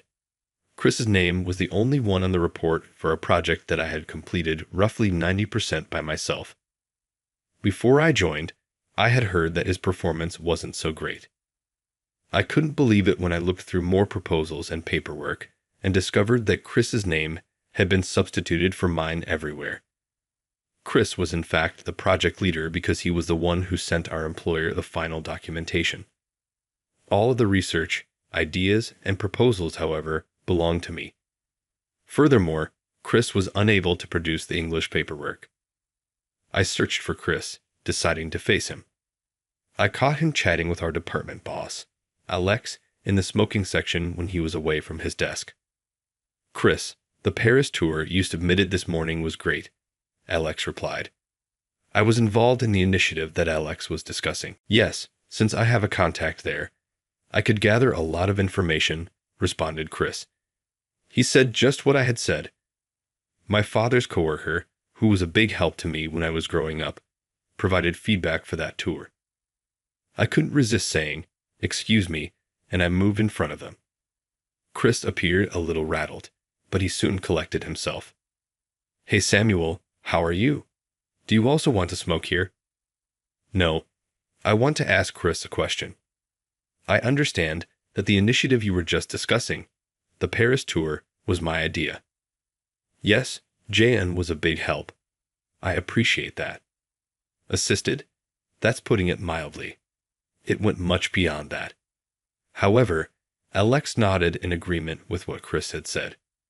"Chris's guidance has been invaluable." "Is that accurate? Don't give me too much credit. I'll become conceited," a beaming Chris warned. I was able to break up their cordial conversation. Not just that, but the Hokkaido tour last time and the North America plan before that. Those were my projects too. "That's not the right attitude," Alex abruptly corrected me. "One does not work alone. When we operate as a team, we obtain results. It's not admirable to try to claim all the credit." I was taken aback by what Alex said. Was this something he said without any knowledge? But as a result of those fruitful endeavors, Chris received a promotion. He is the manager, so he is being recognized for leading the team, Alex said. "You should learn from Chris and not be so self-centered." I couldn't express how stunned I was. No, I didn't want to elaborate further. No matter how hard I worked, I would always be used for their own gain when I worked for superiors like them. My accomplishments would be absorbed into the admiration of others. When my mistrust of the people depending on me and the evaluators reached its zenith, I left that firm in less than a month. Fortunately, I was able to find a new job quickly because of my language skills. I work for the company right now. They wouldn't be able to take credit for my accomplishments in this organization. Naturally, I didn't put my all into my work, and I didn't reveal my language abilities. I reasoned that it would be useless to put in a lot of effort if it would just benefit someone else. However, after seeing Lisa, I understood how satisfying it is to have my work acknowledged. I used to want to work in a field that brought happiness to people, but somewhere along the road, I developed a selfish agenda. It was the appropriate choice for you to leave that organization. Of course, having fun at work is important, but it's normal to lose motivation if your efforts aren't properly recognized. Lisa stated with a hint of anger in her voice that although Alex is a bad assessor, I'm partly to blame. Things may not have gone that way if I had spoken with them more effectively. You can use that reflection in this situation. Nobody in this room will take credit from you while I'm here. How comforting that sentence is. To be honest, I had fun getting ready for this tournament. It was motivating to see how hard you worked. That makes me very happy to hear. Samuel, As your manager, you are no longer need to repress your emotions. Never hesitate to speak up. Follow your desires. Lisa's phone rang at that very moment. As she took her phone out of her pocket, she remarked, "Pardon me for a moment. This is Mayim Tours, Lisa." "True. How come?" "Really? I'll be there immediately." Lisa quickly got off the phone and swept out of the conference room, grabbing my arm in the process. What happened? They identified the root of the computer issue. We must return to the competition site. Was the problem at the venue? More like with the participants. On the way, I heard something startling. It was discovered that Chris was the root of Lisa's computer problems. He had positioned a strong magnet beneath the desk after his presentation, which broke the equipment. As he'd attempted to recover it, a Sakura Group employee noticed him. It was a totally different setting in the conference room when Lisa and I arrived. There was Chris, looking sad, with others from the Sakura Group and my previous boss at the company. An official came over to us and gave us the rundown. Chris had admitted to undermining us after being discovered. After his supervisor was contacted, the circumstances were re-explained. Lisa pointed to Chris and the others and stated, "This is where we were. Is it true? It's Junk's fault. His Mikas was gone. Because he betrayed us and left the company, my efficiency dropped.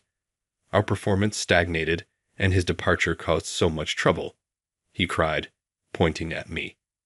"Without you, we would have taken first place in this tournament. So you sabotaged John out of fear of his abilities." Lisa spoke, a hint of rage in her voice. I was unfamiliar with the term. Is it satisfying to stomp on other people's hard work? Given how often you've done it, perhaps you don't even give a damn. What do you even know about me? I'm aware enough to recognize that without John, nothing will get done. You claimed ownership of his labor. Here, who is the true betrayer? John was an employee of mine. I refuse to claim credit. Isn't what you did proof enough?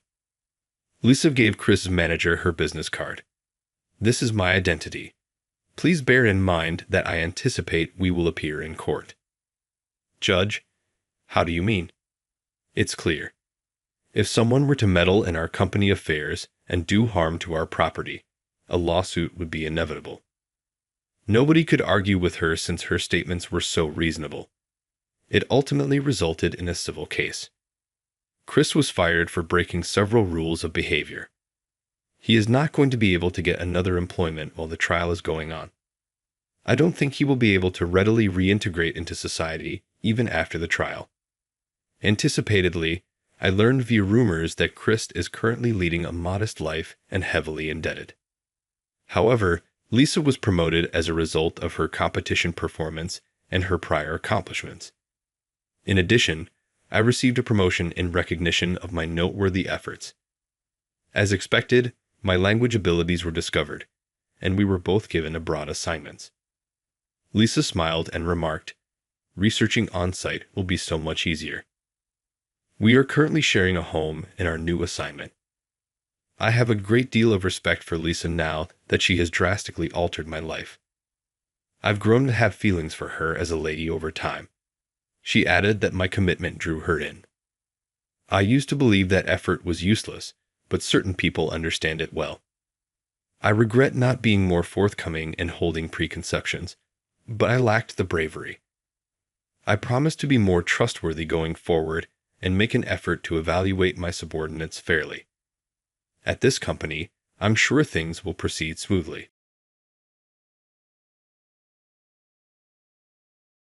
You found out, didn't you? Her laugh resounded into the shadows. Our first night together was the one. Her skin seemed strangely different to the touch. She laughed at my surprised retractions. Oh, what's happening? I had to inquire out of pure curiosity. She squinted at me and spoke in a predatory, feline voice. She said, very slowly, curiosity can be dangerous, baring her skin. She was quite lovely. 10 years later, I can still recall. Julian is my name. At the time, I had turned 36. I was employed by a pharmaceutical company in sales. I was their top salesperson, not to brag. Catherine, my wife, hailed from a well-known family of doctors. My father-in-law planned the marriage. I met Catherine at the matchmaker's function, and she seemed like a refined lady. We were married because I could see no reason not to accept. The company's executives were happy to have this beneficial relationship. I was the envy of my contemporaries for pulling off such a coup. I became even more immersed in my profession after getting married in an attempt to block out the outside world. I never would have thought that someone would be at my side who didn't like my achievement. At my level, there are a lot of workers competing for promotions. Even in the upper echelons, there are factions that are hidden from view. Becoming favored by the powerful group in high management, managing a large number of hospitals, and making a name for myself in the sales department were all necessary for success. To be honest, though, I had no interest in any of that. All I wanted was to use our products to aid patients. It's not a lofty concept. My sister lost her battle with childhood cancer. She could have been saved if there had been a treatment for that. I think medicine has great power because of this. I believe that it is vitally important for people's lives, and I have helped patients by using it. I genuinely liked this work and felt proud of it. My future, which had seemed to be going well, was abruptly cast in doubt. Finally, the much-awaited new medication, on which we had to incur substantial development costs, was made available. Making our team the best in the country for this kind of sales excited my boss. In our sales meetings, he stressed how quickly the hospitals we oversaw had adopted it. The biggest impact came from the hospitals on my team that I managed. Physicians in our region are hesitant to employ novel medications unless my hospitals accept them. For safety reasons, some physicians, however, would rather hold off on utilizing new ones for a predetermined amount of time. However, my supervisor vigorously promoted sales to the physicians under my supervision. It turns out that my employer and this hospital's chief of surgery were tight. My supervisor oversaw the surgery department, while I was in charge of the other departments. Although my manager proposed that we share roles, it seemed like I was in charge. He implored the surgical chief to administer the new medication. During that period, it was still customary for pharmaceutical companies to host many dinners and drinks, and my boss would frequently use my entertainment allowance to go out to drinks with the chief of surgery. This new chemical was an amazing treatment that might work well for patients who had not responded well to previous medications. I thus sincerely hoped that those who were having trouble would think about utilizing it. It was necessary to use caution when utilizing it, though. Precautions are always advised when using medications, particularly when side effects are a possibility. Certain patients may not be appropriate candidates for their use. It is surprising that my employer did not support the proper use, which is arguably the most crucial objective. Consequently, the head of surgery gave the medication to a patient who never should have received it. The patient experienced serious adverse effects. The pharmaceutical department failed to recognize a major event. As soon as the side effect report arrived, I hurried to the hospital to gather comprehensive information. I was shocked to learn about the case. The prescribing physician asserted ignorance of the fact that the patient was someone to whom the medication should never have been given. I felt terrible about delegating tasks to my supervisor. My supervisor became pale. When this got to be a big problem for the company, my manager put all the responsibility on me. Actually, the name I had on file for the hospital's manager was mine. I had internally handled the entertainment spending reports as directed by my supervisor. The bosses summoned me in and presented me with paperwork and receipts from restaurants and lounges I had never been to yet processed. It was difficult to persuade them despite my repeated explanations of the circumstances due to the enormous weight of the evidence. My boss, looking arrogant, was seated close to the executives, but I could see it was all a bluff from the way his fingertips trembled. After witnessing the darker side of human nature, I became disillusioned with living a life dictated by success metrics. I told the executives who were blaming me that I had done everything on my own initiative. I announced that I would accept accountability and step down. The room fell hushed at my direct approach. I pondered whether my supervisor would make an effort to retain me, but he didn't, so I quit with ease. I thought I could make it somehow because I had some savings. I had that thought. Catherine welcomed me with rage in her eyes when I got home. My father-in-law had apparently previously been in touch with her. She was upset with me for leaving my work at the first opportunity. She was holding some papers tightly, and I knew right away that these were divorce papers. It was almost comically careful. She was prepared to quickly sever ties with a husband who was no longer valuable. She must have heeded some of her father's counsel. Since everything seemed like such a headache, I immediately signed the divorce agreement. Catherine received the house as a present from her father. I said to myself, I'll let you know once I decide where I'm going, and turned to leave. Surprisingly, I didn't feel the slightest bit of remorse, even though I knew I wouldn't be returning. I could have found myself pleading with Catherine in tears if she had hesitated even a little bit to accept the divorce papers. However, Catherine seized the documents with aggression, treating me like a piece of trash. All she required from me was my social standing and income. With this knowledge, I laughed ironically. I started looking for a place to reside the following day. It was difficult to locate a realtor who would work with me because I was unemployed. They called me an unemployed man, despite the fact that I had an income certification. I chose to contact an old acquaintance for assistance because I was in a difficult situation. I did recall that he was employed in the real estate sector. My companion was taken aback by my circumstances and astounded by my present condition. "You've always been like this, haven't you?" he asked, laughing. He requested me to wait for 3 minutes, and he called me back exactly at that moment. He informed me to come right away after finding an apartment. I quickly made note of the address and left. I found myself in an old-fashioned, Western-style residence after following the directions. The flat featured a single entrance and a nostalgic vibe. The rooms appeared dispersed along a hallway. At the entrance were mailboxes labeled with room numbers. My acquaintance advised me to speak with the landlord. I called out, "Excuse me," because there was no doorbell. From the other end of the hallway, I heard footsteps pattering. A gorgeous young woman with long black hair and porcelain-like white complexion suddenly materialized. "Are you Julian? I wonder. I am aware of you."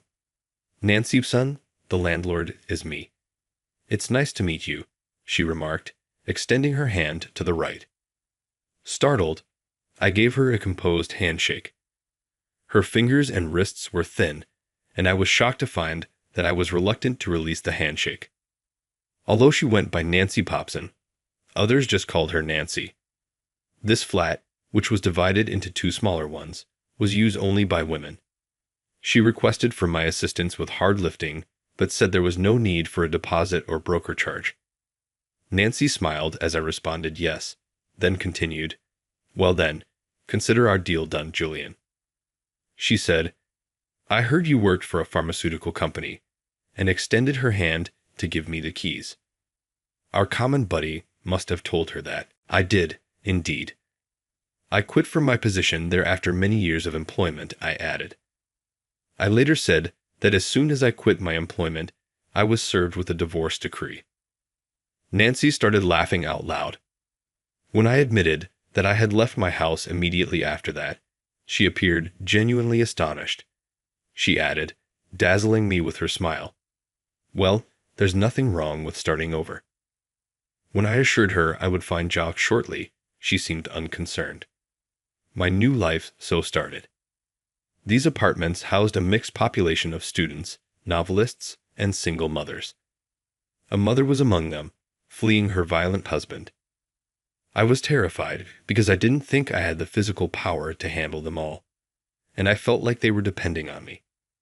All of them, nevertheless, were friendly individuals who laughed off my divorce. I began to get to know Nancy better. She had outlived her spouse and was a 30-year-old widow. It seems that she had inherited the apartment from her father. Her late spouse was a physician. It's a small world, I thought. At some time, it seemed like we might have just missed each other. I began working at a nearby bookstore part-time. Though I preferred a part-time work that allowed me more free time, I did explore taking a full-time career. I started doing some basic repairs on my days off because the apartment required a lot of physical labor. Every now and then Nancy would bring me bread that she had baked as a pastime, or share a little of her dinner. My attraction to her increased as we spent more time together. She assisted the other apartment residents in a nonchalant manner. It was comfortable to live in, even with the building's age, and the corridors were always clean. She even appeared to occasionally assist the kids of the single moms with their homework. She looked interested in me, just as I was drawn to her. She frequently paid me visits at the bookshop where I worked part-time and inquired about my prior employment. We quickly got to work preparing dinner for each other. It was the first time I had ever touched her skin in the dark, but we were getting closer. She appeared even more gorgeous than normal the first time I stayed at her place. So gorgeous, it almost took my breath away.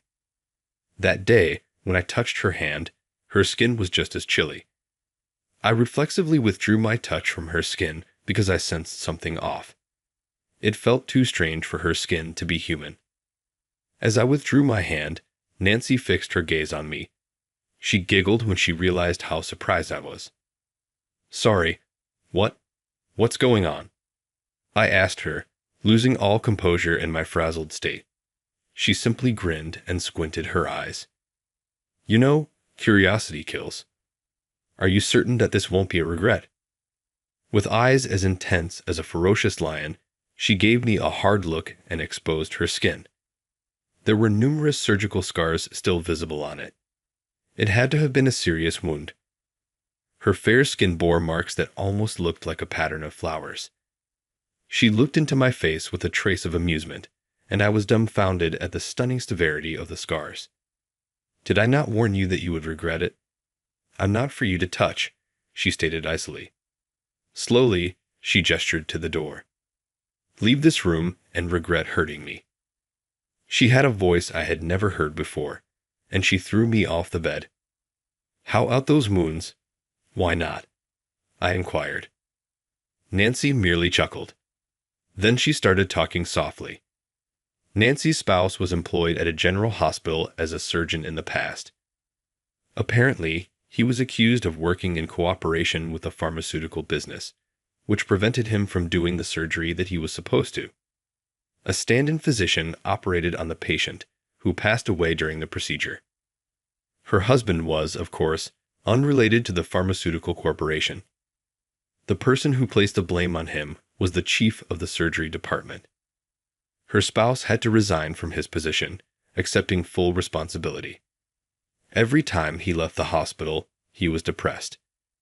Nancy was glad when he mentioned that he was going to go hiking, as that was his hobby. Despite the winter, she sent her seasoned husband forth. She last saw him alive at that point. Not even after his planned fall did he return. He was discovered dead in a snow cave following a search. No suicide note was found. Was it an accident, or did he walk up the snow-capped peak to take his own life? Nancy, who felt guilty for not stopping him, presumably tried to pursue him and hurled herself off a cliff. She thankfully made it out alive, but her body now bears some serious wounds. "You can't mean the pharmaceutical company is?" I felt uneasy, and I found it difficult to speak. My manager told me about a controversy that one of my senior colleagues started. "You're correct. It's the organization where you are employed," Nancy remarked in a tense tone. She said she hated me just for knowing that I was a sales representative for that company, even though she was perfectly aware that I had nothing to do with it. Nancy laughed and added, "I thought it's okay for you to get hurt with something you can never have." She appeared to be crying, even though she was laughing. Despite her awareness of her illogical actions, she persisted in her desire to harm me. She must have had intense emotions. Nancy's late husband is never far from her thoughts. She plans to carry his sorrows with her into the future. I trembled. Was Nancy bringing this to my attention only? If only a tiny bit, I wanted to think there were feelings for me. If not, I appreciate what you've done so far. Tomorrow, I'm heading out. This place is too small for me to remain in. I've made the decision to depart tomorrow. I took a brief hiatus during my lengthy existence. My times at the apartment were really quiet. That would be helpful if you could. Though she wasn't the type to do that, I harbored a small hope that she might stop me. She turned away from me, as if she was tired of looking at my face. She didn't give my face a glance till the very end. I hurried to the real estate office early the following day to hunt for a new flat. I was able to rent a place because I wasn't jobless this time. I got up and started walking right away. It was an easy relocation because I didn't have many possessions to begin with. I wanted to hunt for work after I moved out of this flat. My hiatus from life was ended. I gave them a month's notice that I was quitting my part-time job at the bookshop. Now, there's no turning back.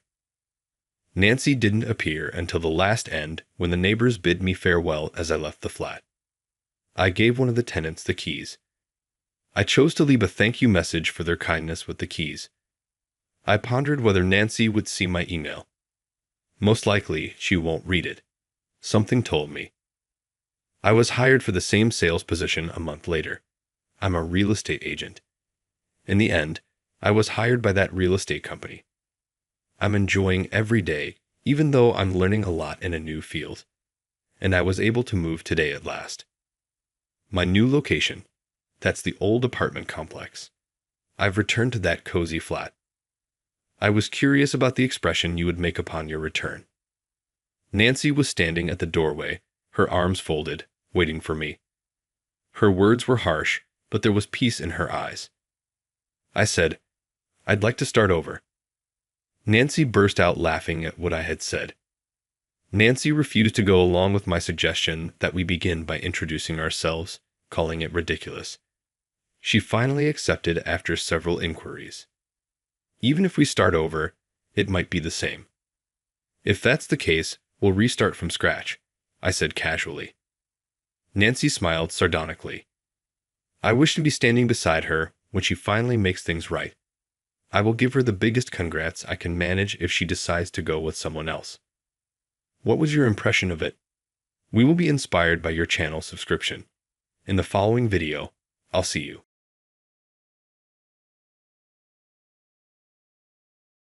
I'm unable to help you any longer. I apologize. At this point, I find it hard to believe in you. I'm Daniel, and I turned 32 today. I'm divorcing Emily, my wife, after an accident left her paraplegic from the waist down. Everyone will undoubtedly say, I'm leaving my wife behind when she needs me, but there have been many other factors involved. We have been trying to conceive for years. We found out it was her side condition that made it less probable for us to have parents after we made the decision to get a fertility test at a specialist clinic. Every day, Emily would cry and apologize to me. I was at a loss for words, and we both started to feel down. We had additional misfortune during these gloomy days. Our paths crossed in a college ski club. Is this seat taken? I asked the club members as we rode the bus to the ski camp. The junior member Emily said, "Oh, please have a seat," as she took a seat next to me. We soon bonded over our shared love of skiing. We continued getting together and hanging out at the campus even after we got back from the camp. Our club buddies blessed us with a marriage 3 years after we graduated from college. We should have had a great life, but we were unable to become parents. After 5 years of marriage and no child, Emily started to feel anxious. Hey, our clubmate Claire is a new mother. I'm the only person in our circle who is childless, she remarked.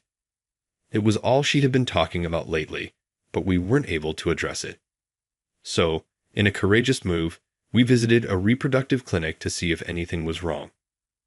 Alexander, the physician, stated in a severe manner, "Sir, there is nothing wrong with you, but your wife suffers from severe endometriosis. She finds it challenging to become pregnant in this state. I was astounded by Dr. Alexander's matter-of-fact speech.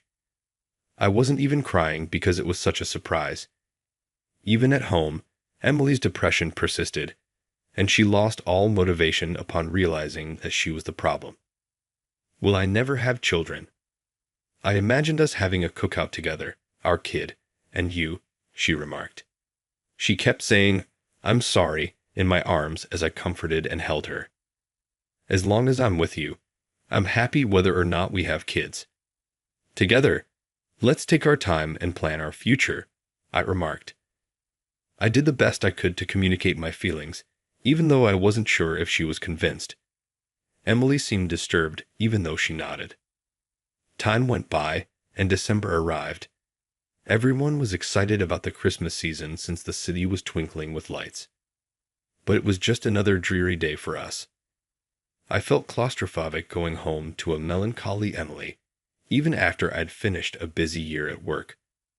While I also desired children, I was happy enough to create a nice home for Emily and myself if that wasn't meant to be. Though I could understand Emily's feelings quite well, it was still difficult for me. Our relationship began to deteriorate gradually, moving from "it can't be helped" to "enough is enough." Nothing could be done to stop our marriage from failing, even if it was worsening. Maybe sensing that this could not continue, Emily made the decision to take a trip with her girlfriends to get away from it all. I accepted without hesitation and told her to go get some fresh air. I would later regret not strongly stopping her as she got into serious difficulties that would have drastically changed the trajectory of her life. All I wanted was for her to become more optimistic. I had no way of knowing at the time that Emily would become embroiled in something so big that it would impact her for years to come. Colorado was her destination. She stated she was going to have fun skiing in hot springs with friends as she packed her ski equipment. She was excited to see Aspen on the way back, a location that was special to us as it was the site of our wedding. After saying goodbye to Emily, I was relieved and concentrated on my work at the workplace. I got a call at that point from an unknown number.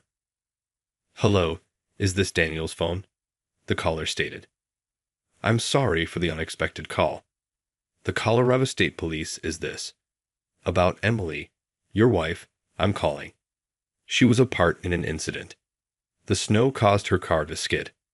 I'll provide you with the hospital's information." The officer gave an explanation. I was so shocked that I quickly told my supervisor and left the workplace. Emily was in an accident now, slipping on the snow, after waving goodbye with such joy. It was not going to be a small cut. Emily wasn't the one making the call. As I boarded the train to Aspen, all I could hope for was her survival. A stark contrast to the scenery in New York, the frigid wind that met my face like a slat upon disembarking from Aspen Station was accompanied by a thick layer of snow.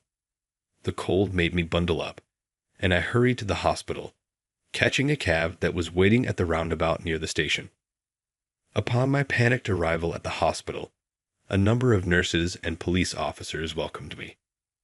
As I followed a nurse, she remarked, "Daniel, your wife is currently in the ICU," directing me to Emily. I saw Emily through the ICU glass, her body attached to multiple tubes, and I knew then how serious things were. My nervousness grew.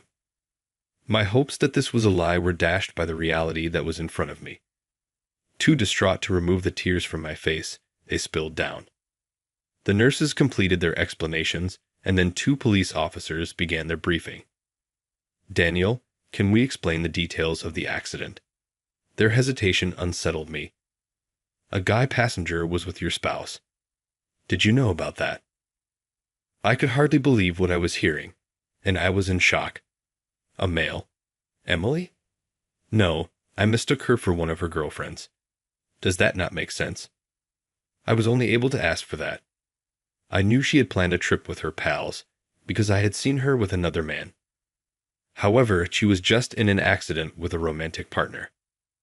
When the cops saw that I was silent, they appeared to run. It's acceptable if you weren't aware. Fortunately, the male traveler was released with very minor injuries. All we can do at this point is wait for your wife's condition to get better, they remarked before departing. I became lost and sat with my head in my hands on a bench. What was happening? How was Emily spending her time? She lied to me, but why? I must have sat there for a long time in a fog. Then I heard someone ask, "Is Emily's husband here?" from a distance. She is now conscious again. I realized I had to return to reality when I heard the nurse's excited voice announcing the wonderful news.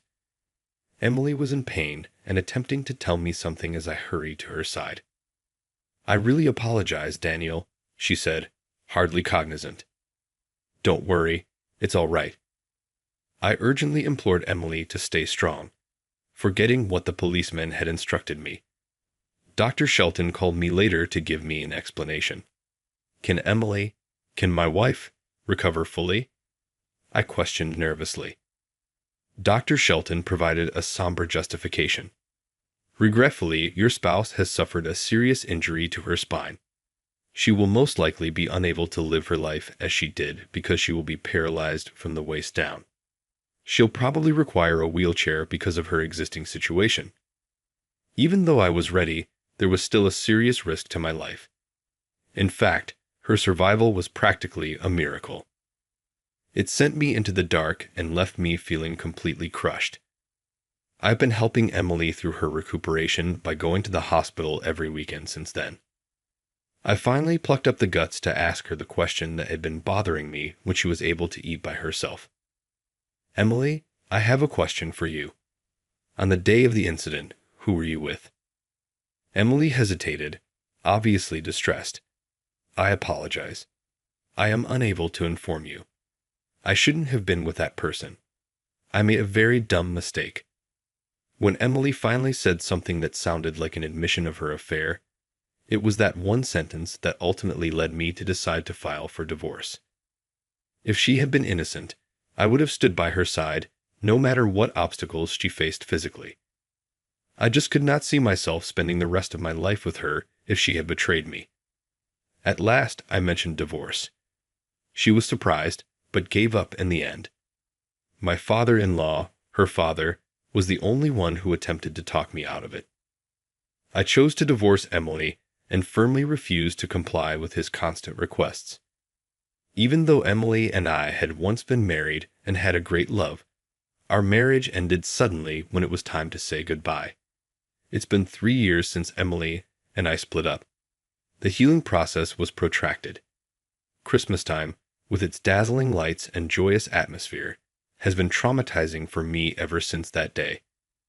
I would stroll by feeling sorry for myself and wretched, sighing as I saw the joyful couples and trying not to bother them. Suddenly, a stranger stopped me.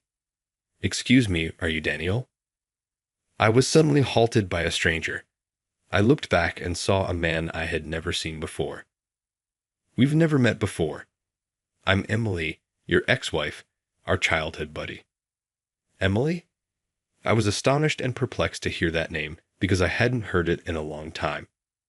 "Sorry, actually, I was the man she came to meet in Aspen that day."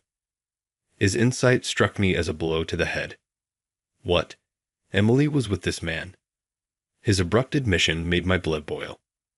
"What are you trying to say? You've completely changed my life. Emily's health cannot be reversed. How dare you come near me?" I held my breath and surprised even myself by approaching the man with composure and strength. I might have punched out, but I had to control myself. After that day, everything had changed. I've often regretted it. Owing to this individual alone. It's okay to be furious, but please try to listen and cool down. Emily didn't cover everything, so there's probably a misunderstanding. The man likewise braced himself gingerly, sensing my emotions. To start, I'm Nathan. The man named Nathan handed me his business card and introduced himself as Emily's childhood buddy, who also happens to be a practicing physician in Aspen. Then he started outlining the circumstances. It came out that Emily had discussed her infertility concerns with Nathan back then. Emily had requested Nathan to recommend her to a reproductive specialist in Aspen, and he duly sent her a letter of recommendation. Because I had been reluctant to pursue reproductive treatment, Emily assumed that I would be against the procedure. Nathan clarified that she had made up the trip in order to see the doctor he had recommended. I happened to see you when I was in this city for a conference today. Because I had seen your wedding photo with Emily, I knew who you were right away. Emily has always promised to keep it a secret, but I'm glad I chose to tell you. If I hadn't talked to you today, I would have regretted it forever. Nathan begged me to meet Emily again and again. You should hear the circumstances from her and resolve this misunderstanding, he said. I was taken aback by the abrupt disclosure, but after hearing Nathan's tale, I nodded profoundly and agreed to spend the weekend at Emily's family's house. I finally made it to Emily's family's house by train. I stood at the front door for a long moment, not sure what to do. However, I was really hoping Emily would give me the explanation directly. Pulling myself together, I pressed the doorbell. The door opened after some time, the slow chime sounding unaffected by my emotions. Who is it? I heard a voice, but I didn't see anyone for a moment until I lowered my head and noticed Emily in a wheelchair. Daniel, a long time has passed. I apologize for the unexpected visit. It gave me relief to see Emily in good health. Emily was completely taken aback by my visit and became motionless. She brought me to the living room when she got comfortable pushing her wheelchair. Your childhood friend Nathan and I met by coincidence, and he told me everything. Are you saying that you had infertility treatment at Aspen on that particular day? I inquired. Emily nodded, biting her lip. Why didn't you consult me beforehand? Emily started crying as I attempted to make sense of what was happening. Even though you said it was acceptable for the two of us to live together, I still wanted to have our child. I couldn't give up on that, but I also couldn't ask you to look after me after my careless acts caused my condition. I am unable to have children, and I now need care for the rest of my life. I felt it would be best for us to split up since I knew you would be content that way.